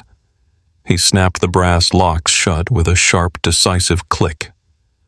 We walked out to my rusted truck and drove toward the municipal courthouse, entirely ready to let the corporate wolves dig their own permanent graves. The heavy oak doors of the county courthouse swung shut behind me, sealing me inside a room where my entire future would be decided. The air conditioning hummed a low, steady drone that did absolutely nothing to cool the sweat on the back of my neck. I walked down the center aisle wearing my 10-year-old agricultural sales suit. The fabric was slightly frayed at the cuffs, and the shoulders were just a bit too tight, making me look exactly like the exhausted, defeated man my wife and her brother fully expected to see. I took my seat at the defense table. Across the polished wooden aisle sitting at the plaintiff table were the two people who had meticulously orchestrated the absolute destruction of my life. Chloe wore a conservative, high-necked black dress. She had styled her hair simply and wore minimal makeup, perfectly playing the part of the tragic, overwhelmed wife trying to hold her family together during a crisis. Sitting right next to her was Bradley. My brother-in-law wore a bespoke charcoal suit that probably cost more than my pickup truck. He sat with his posture perfectly straight, radiating the smug, untouchable arrogance of a corporate banking executive who believed he held all the winning cards. He leaned over and whispered something to Chloe. She nodded, keeping her eyes fixed forward, refusing to even acknowledge my presence in the room. The bailiff called the room to order, and Judge Mitchell took his seat at the high bench. He was an older man with silver hair and a stern, weathered face. He adjusted his reading glasses and opened the thick file containing the emergency guardianship and medical proxy petitions Bradley had maliciously filed against me. Bradley's expensive corporate lawyer stood up immediately. He began painting a picture of me that was so horribly distorted I could barely recognize myself. He called his first witness to the stand. Bradley walked up to the witness box. He placed his hand on the Bible, swore to tell the whole truth, and sat down. He looked directly at the judge with an expression of deep manufactured concern. He testified that as a regional vice president of a major wealth management firm, he had a strict fiduciary duty to protect vulnerable senior citizens from financial abuse. He smoothly and confidently lied under oath. He told the court that I had been acting dangerously erratic for months. He claimed I was entirely financially destitute, drowning in personal debt, and severely emotionally unstable. Bradley testified that I had burst into his bank lobby just yesterday, screaming and physically threatening his staff because I was desperate to loot my dying father's safety deposit box. He said I was a walking liability who had completely abandoned my responsibilities. He stated that transferring the medical proxy and the estate execution to his corporate firm was the only way to ensure my 98-year-old father received proper continuous care. He sounded so incredibly reasonable, so perfectly corporate, that I could see the judge nodding along in quiet agreement. Then it was Chloe's turn. She walked to the stand with her head bowed. She took the oath and sat down immediately, letting a single perfectly timed tear roll down her cheek. She completely assassinated my character. She testified that I was a deadbeat husband who cared more about selling farm equipment to broke clients than supporting my own family. But the absolute worst part was her testimony about the night of my father's cardiac event. She looked the judge directly in the eye and swore under the penalty of perjury that she had rushed to the hospital in the middle of the night. She described in sickeningly vivid detail how she had sat by my father's freezing bedside for hours. She told the court how she held his fragile hand, weeping, praying for his recovery while I was nowhere to be found. She painted herself as the ultimate devoted daughter-in-law, stepping up to fill the void left by a pathetic absent son. She finished her testimony, wiped her eyes with a tissue, and walked back to the plaintiff table. As she sat down across the aisle from me, the tragic facade dropped for just a fraction of a second. She looked at me with pure, unadulterated contempt. She slid a thin manila folder across the polished wood of the table, pushing it exactly to the edge of my side. It was the settlement agreement we had discussed at the coffee shop. The paper offered me $50,000 to permanently sign away my rights to my father's estate. She tapped her manicured finger against the settlement, waiting for me to surrender. She gave me a smirk that said I had absolutely no way out. Judge Mitchell looked down at me from the high bench. His expression was heavy with disappointment. He had listened to their flawless lies and believed every single word. He asked me if I had legal representation or if I had anything to say before he granted the emergency petition transferring full guardianship and medical proxy over to Bradley's wealth management firm. He asked me if I was prepared to sign the settlement agreement and step aside. I looked at the settlement paper resting on the edge of the table. I looked at Chloe's smug, victorious smirk. I looked at Bradley confidently adjusting his expensive silk tie. I stood up slowly. I pushed the settlement document right off the table. It fluttered to the courtroom floor. I looked directly at the judge and told him I would not be signing anything today. I told him my father was not a burden to be managed by a corporate bank. Then I turned toward the heavy wooden doors at the back of the courtroom and introduced my legal counsel. The doors swung open. Harrison Caldwell walked down the center aisle. He did not look like a slick corporate lawyer. He carried a battered, scuffed leather briefcase and walked with the heavy, deliberate steps of a man who was about to drop a bomb. Harrison bypassed the defense table completely and walked straight up to the judge's bench. He did not bother with pleasantries. He immediately handed Judge Mitchell a thick original legal document bound in heavy blue paper. Harrison's voice boomed through the quiet courtroom. He announced that the entire emergency guardianship hearing was a complete waste of the court's time. He stated clearly and emphatically that the family court and the probate court had absolutely zero legal jurisdiction over Samuel Sterling's assets. Bradley shot up from his chair, his face flushing red, demanding to know what was going on. Harrison ignored him entirely. He directed the judge to the signatures on the blue document. It was the ironclad, irrevocable living trust my father had established over a decade ago. Harrison explained that Bradley had illegally used his banking authority to freeze the personal accounts of Samuel Sterling, the individual. But Samuel Sterling did not actually own anything. Every single asset, every bank account, and the safety deposit box were legally deeded to the living trust.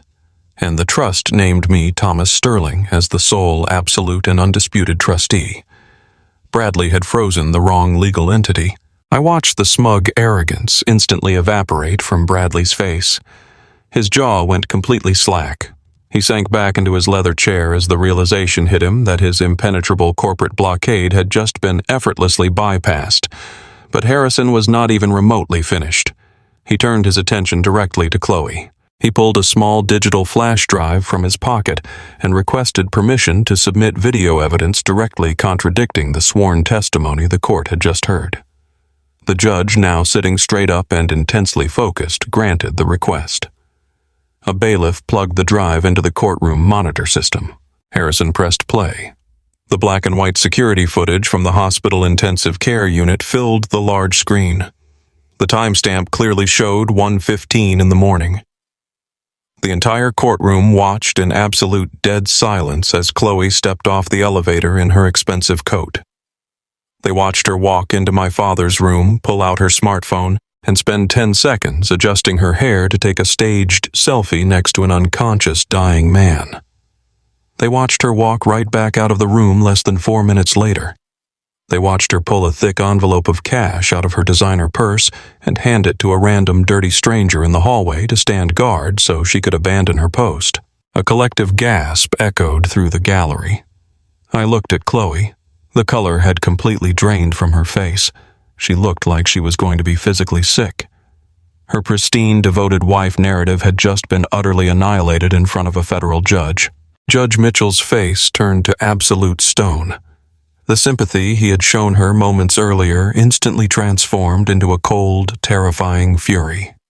He asked Chloe if she wanted to revise her sworn testimony regarding her time at the hospital. Chloe opened her mouth, but no words came out. She was completely paralyzed by her own exposed lies. Then Harrison brought out the heavy artillery. He unlatched his battered leather briefcase and pulled out 2 massive stacks of subpoenaed corporate documents. He slammed them down onto the evidence table with a heavy thud.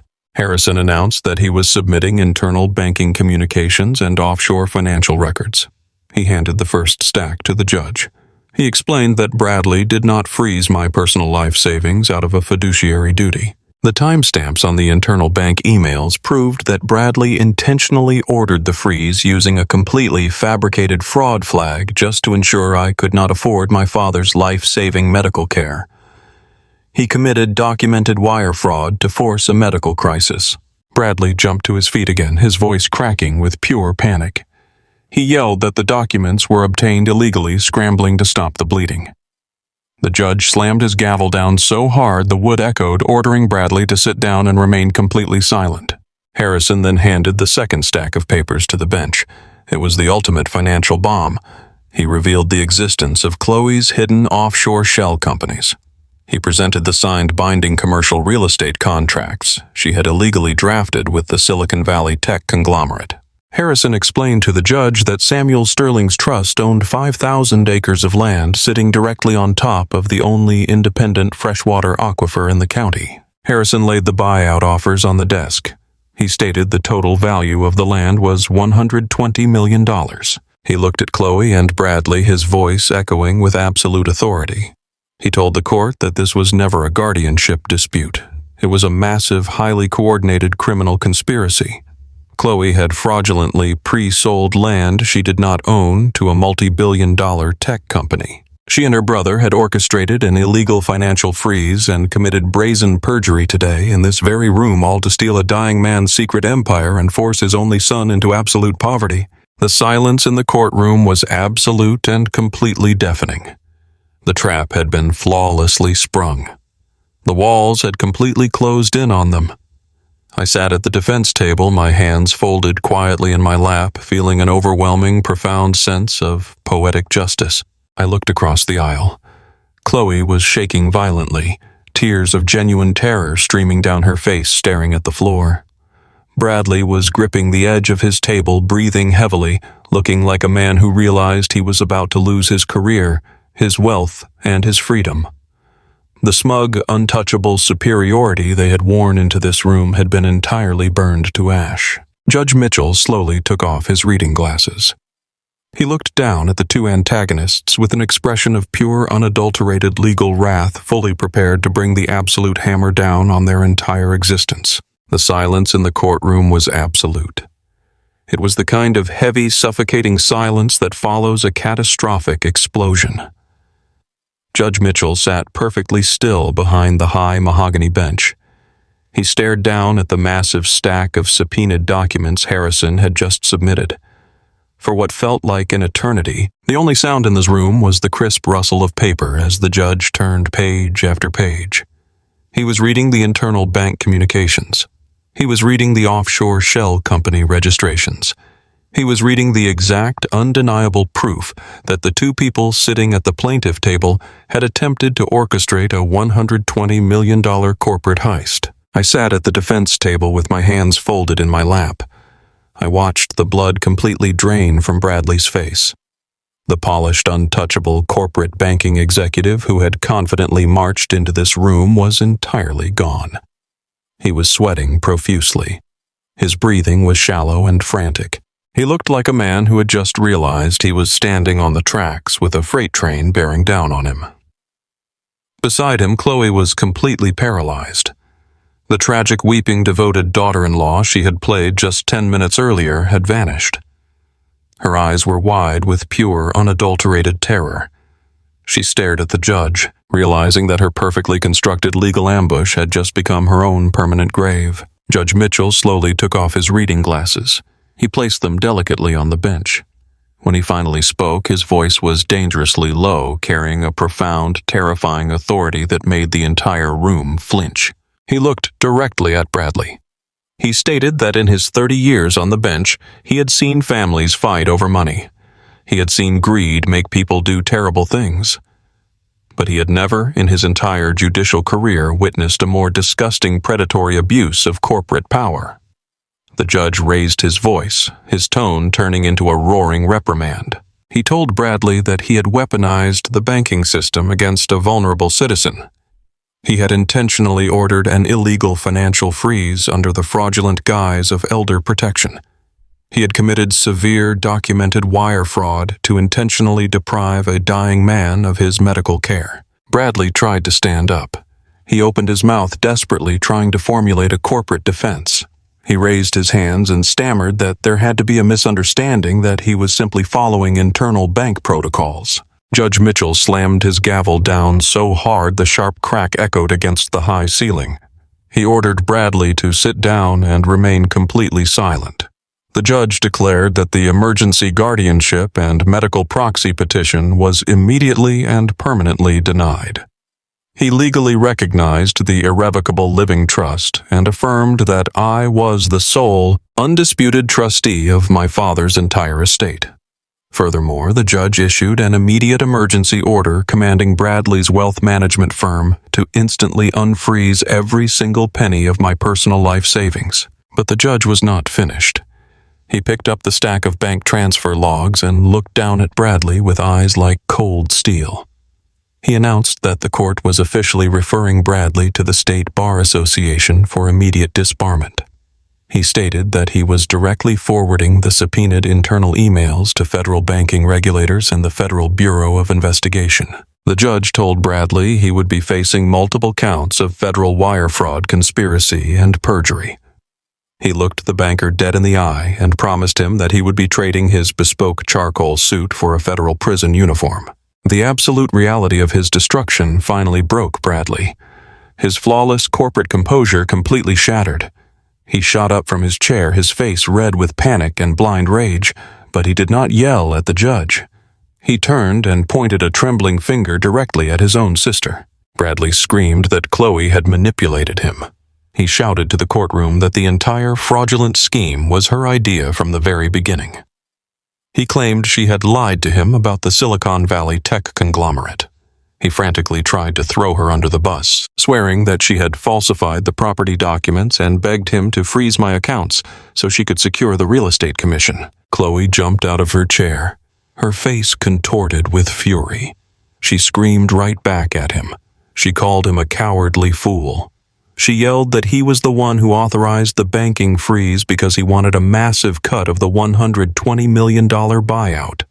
The pristine, wealthy, untouchable siblings had instantly turned into feral animals, violently tearing each other apart in the middle of a federal courtroom to save their own skin. The bailiffs immediately stepped forward, placing their hands on their duty belts, barking sharp orders for both of them to stand down and remain quiet. I sat there watching their alliance crumble into dust. They had built their entire lives on the arrogant assumption that they were smarter, richer, and better than everyone else. But the moment their hollow foundation was exposed to the light of truth, they had absolutely zero loyalty to anyone, not even to each other. Harrison stood up calmly. He straightened his jacket and addressed the court one final time. He wanted to make sure the legal record was absolutely clear regarding Chloe's independent actions. He directed the judge to the final stack of commercial real estate contracts. Harrison explained the catastrophic financial trap Chloe had built for herself. In her arrogant desperation to secure the tech company's money before I ever found out about the aquifer, Chloe had used her luxury brokerage to sign legally binding preliminary contracts. She had formally guaranteed the Silicon Valley tech conglomerate exclusive water rights and land access. But because the land belonged entirely to the Irrevocable Living Trust, a trust she had absolutely no legal authority over, she had committed severe contractual fraud. Harrison looked at Chloe, his voice ringing with absolute finality. He explained that the multi-billion-dollar tech company had already allocated massive capital investments based on her fraudulent signature. When their corporate lawyers discovered she had sold them a property she did not own, they would not just fire her brokerage. They would sue her personally for massive, catastrophic breach of contract damages. Chloe was now personally liable for millions of dollars in corporate penalties. She was not just facing the end of her marriage. She was facing immediate, inescapable, lifelong bankruptcy. The color completely drained from Chloe's lips. Her legs gave out and she collapsed back into her chair. She stared at the wooden table, her mouth slightly open, finally grasping the terrifying magnitude of her own ruin. She had tried to steal a dying man's secret empire to fund her luxury lifestyle. Instead, she had just signed a permanent warrant for her own absolute financial destruction. Judge Mitchell officially adjourned the hearing. He struck his gavel one final time, the sound marking the absolute end of their reign of terror. Harrison clapped a heavy hand on my shoulder. He gave me a firm nod of profound respect. He told me the bank accounts were already being unfrozen by court order. He told me to go take care of my father. I thanked him, shaking his hand with a level of gratitude I could not even put into words. I gathered my coat and turned to leave.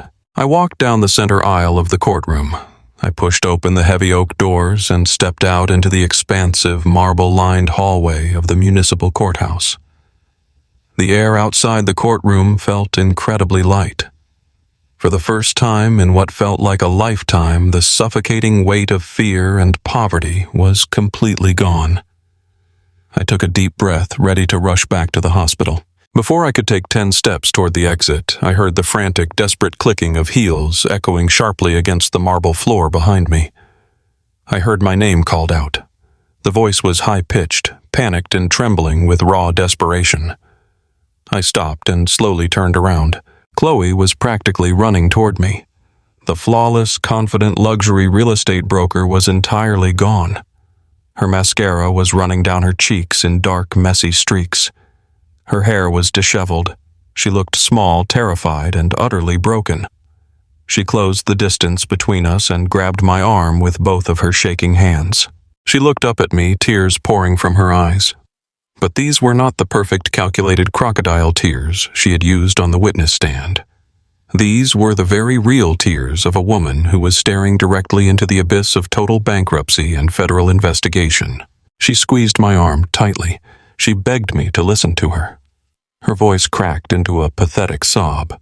She swore to me that she never meant for things to go this far. She claimed she was completely misguided. She frantically tried to rewrite history right there in the hallway. She told me she was just so scared about our financial future. She said the pressure of her job had clouded her judgment. She looked deep into my eyes, searching desperately for the forgiving, accommodating husband she had spent 10 years walking all over. She cried that we could fix this. She pleaded with me to talk to Harrison to use the trust money to settle the breach of contract lawsuits with the tech company. She begged me to save her. I stood perfectly still. I looked down at the woman I had once promised to spend the rest of my life with. A few days ago, seeing her cry would have completely broken my heart. I would have done absolutely anything to comfort her. But now, looking into her panicked eyes, I felt absolutely nothing. The love I had carried for her had been entirely burned away in that freezing hospital room when she abandoned my father. I reached down with my right hand. I took hold of her wrist and firmly, deliberately removed her hand from my arm. I stepped back, creating a cold, permanent distance between us. I looked her dead in the eye. My voice was completely flat, devoid of any anger or any sympathy. I reminded her of the exact words she had spat at me in the intensive care unit corridor. "You wanted to fund this family," I said coldly. "Have fun paying the bills." Chloe let out a strangled, breathless gasp. She took a step backward as if I had physically struck her. The desperate hope completely vanished from her eyes, replaced by the terrifying realization that I was never going to save her. She was entirely on her own. I did not wait for her to speak again. I turned my back on her. I walked away, the sound of my work boots echoing steadily against the marble floor. I did not look over my shoulder. I walked out the heavy glass doors of the courthouse and stepped into the bright, clear afternoon sunlight. I climbed into the cab of my rusted, reliable 10-year-old pickup truck. I put the key in the ignition and started the engine. I left the courthouse, the lawyers, the corporate bankers, and my former wife entirely behind me in the dust. I put the truck into gear and drove straight back to the hospital, rushing back to the only place and the only person that actually mattered. I drove away from the municipal courthouse with a sense of clarity I had never experienced in my entire life. The oppressive weight that had been crushing my chest for days was completely gone. I did not turn on the radio. I drove my 10-year-old pickup truck in absolute silence, listening only to the steady hum of the engine. I was no longer the frightened, desperate man who had shivered in this very cab just 3 nights ago. I was the legally recognized trustee of a massive empire, and I had a vital promise to keep. My first stop was not a luxury car dealership or a high-end real estate office to celebrate my victory. I drove straight back to the hospital parking lot. I parked in the exact same spot where I had previously counted the $42 in my wallet. But this time, my financial reality was entirely different. Judge Mitchell had executed the emergency order immediately from the bench. My personal bank accounts were completely unfrozen. The $85,000 of my life savings had been fully restored to my legal control. I walked through the sliding glass doors of the hospital lobby with my shoulders pulled back and my head held high. I did not go to the intensive care unit first. I walked directly into the primary administration office. The senior care coordinator who had threatened to transfer my father to the state-run hospice facility was sitting at her desk. She looked up and her eyes widened in surprise when she recognized me. I did not raise my voice. I did not show any anger or resentment. I simply pulled my debit card out of my wallet and placed it firmly on her desk. I told her that the legal dispute was entirely resolved by a federal judge. I instructed her to cancel the state hospice transfer immediately. I told her I wanted my father moved to the most exclusive premium private medical suite the hospital had available. I told her I wanted round-the-clock private nursing staff and the absolute best palliative care money could buy. I swiped my card for the $12,000 deposit and the transaction was approved instantly. Within an hour, the medical transport team gently moved my father out of the crowded, noisy intensive care ward. They wheeled his bed down a quiet, carpeted hallway and transferred him into a beautiful, spacious, private corner suite. The new room was entirely different from the cold, sterile environment where Chloe had taken her staged photograph. The walls were painted a warm, comforting color. Large windows offered a sweeping view of the afternoon sun setting over the distant tree line. The harsh, rhythmic beeping of the standard monitors was replaced by state-of-the-art, silent telemetry equipment. A private nurse adjusted my father's blankets, ensuring he was completely comfortable and warm. She smiled at me softly and stepped out of the room, giving us absolute privacy. I pulled a heavy cushioned armchair right up to the edge of his bed. I sat down and took his fragile hand in mine. His skin felt paper thin, but the room was so peaceful that I could finally hear the steady rhythm of his natural breathing. I sat there for hours, just watching the sunlight slowly fade into dusk. I thought about the incredible sacrifices this man had made. He had lived his entire life in the shadows, wearing faded shirts and working in a dusty hardware store just to ensure that I would one day have the foundation to stand on my own. He endured the quiet judgment of wealthy people like my former wife and her brother because he knew his legacy was built on solid rock, not hollow appearances. Just after 7 in the evening, I felt a very slight shift in his fingers. I leaned forward, resting my elbows on the edge of the mattress. My father slowly opened his eyes. The heavy medical sedation had been carefully adjusted by the new nursing team, allowing him a rare window of pure, lucid clarity. He looked around the beautiful, quiet room, and then his eyes found my face. He did not look confused or frightened. He looked entirely at peace. I leaned closer so he could hear me perfectly. My voice was completely steady. I told him everything was finished. I told him that I found the brass key in the leather Bible and opened the safety deposit box. I told him I met with his old friend Harrison and that the living trust was legally secured. I looked deep into his eyes and told him the 5,000 acres of land were completely safe. I assured him that the corporate vultures had been permanently defeated in a federal courtroom, and they would never touch a single inch of his legacy. I told him he did not have to worry about me anymore. I promised him I would handle the responsibility exactly the way he had taught me. My father did not try to speak. He did not have the physical strength left for words, but he did not need them. He looked at me with an expression of profound, absolute pride. He squeezed my fingers with the last remaining ounce of strength in his body. A small, faint smile appeared on his lips. It was a smile of a man who had played a magnificent lifelong game of chess and finally secured the winning move. He closed his eyes, taking one deep final breath. The tension completely left his body and he passed away silently, peacefully, and entirely on his own terms. I sat in the quiet room holding his hand for a long time after he was gone. I did not cry out in despair. The frantic, agonizing fear of loss I had felt a few days ago was entirely absent. Instead, I was filled with a profound, deeply grounding sense of respect and absolute clarity. My father had lived a humble, beautiful life, and he died surrounded by dignity and love. I gently placed his hand on his chest, stood up, and kissed his forehead. The battle was over. The legacy was mine to carry forward. 6 months passed since the afternoon I walked out of that hospital room. The world had completely transformed around me, but the core of who I was remained exactly the same. I did not buy a fleet of luxury sports cars or an overpriced penthouse in the city. I still drove my reliable 10-year-old pickup truck because it reminded me of where I came from and how quickly everything could be taken away. However, my daily reality was vastly different. I was no longer a struggling agricultural equipment salesman fighting for meager commissions. I was the principal director of the Sterling Family Trust. The negotiations with the Silicon Valley tech conglomerate took 3 grueling months. Their high-powered corporate legal teams tried to pressure me, assuming I was just a naive local resident who had stumbled into sudden wealth, but they quickly learned that I possessed the exact same quiet, immovable strength as my father.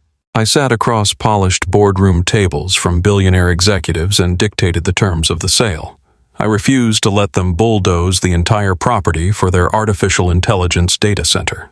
I forced them into a binding legal agreement where they secured the water rights to the underground aquifer but were completely barred from developing the northernmost 2,000 acres of the land. I legally designated that massive, pristine stretch of forest as the Samuel Sterling Memorial Nature Reserve, ensuring that my father's name would permanently protect the land he loved.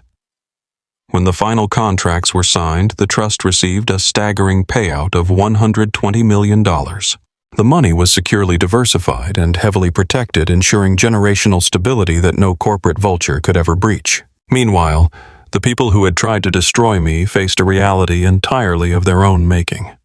Bradley had been formally disbarred and was currently awaiting trial on multiple counts of federal wire fraud and perjury. His sleek corporate career was completely eradicated. Chloe faced a fate that was arguably even more humiliating. The tech company had aggressively sued her luxury real estate brokerage for catastrophic breach of contract. She was held personally liable for millions in damages after fraudulently guaranteeing a property she never owned. She was forced into total bankruptcy. Her designer clothes, her expensive cars, and her high society status evaporated overnight. I experienced this reality firsthand on a quiet Tuesday morning.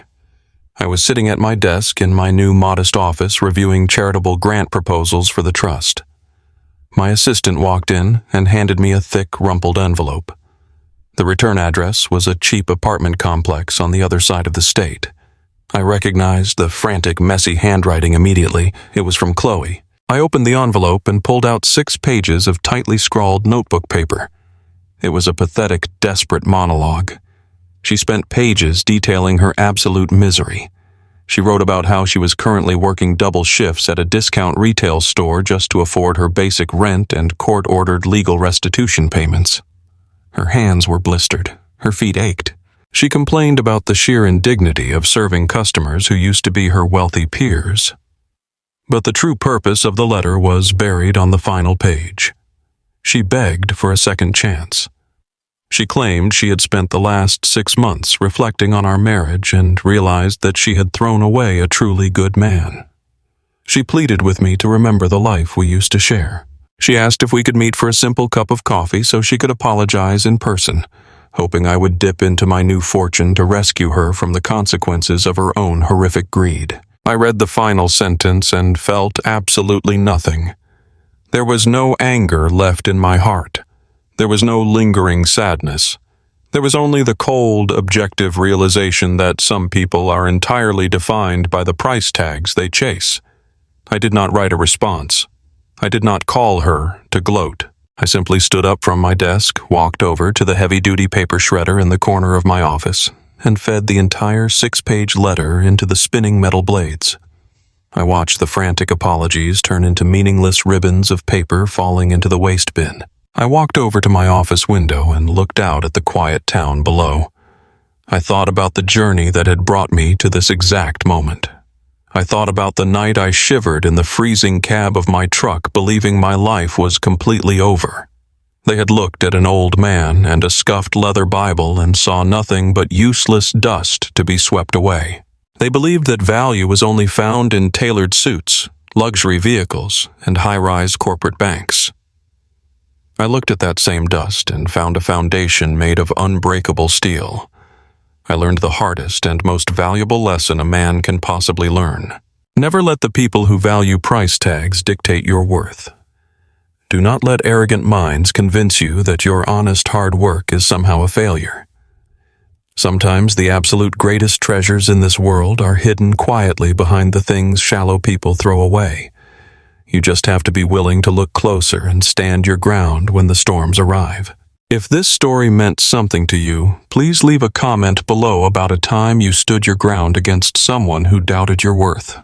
Drop a like to show your support and subscribe to the channel for more stories of hidden truths finally coming to light.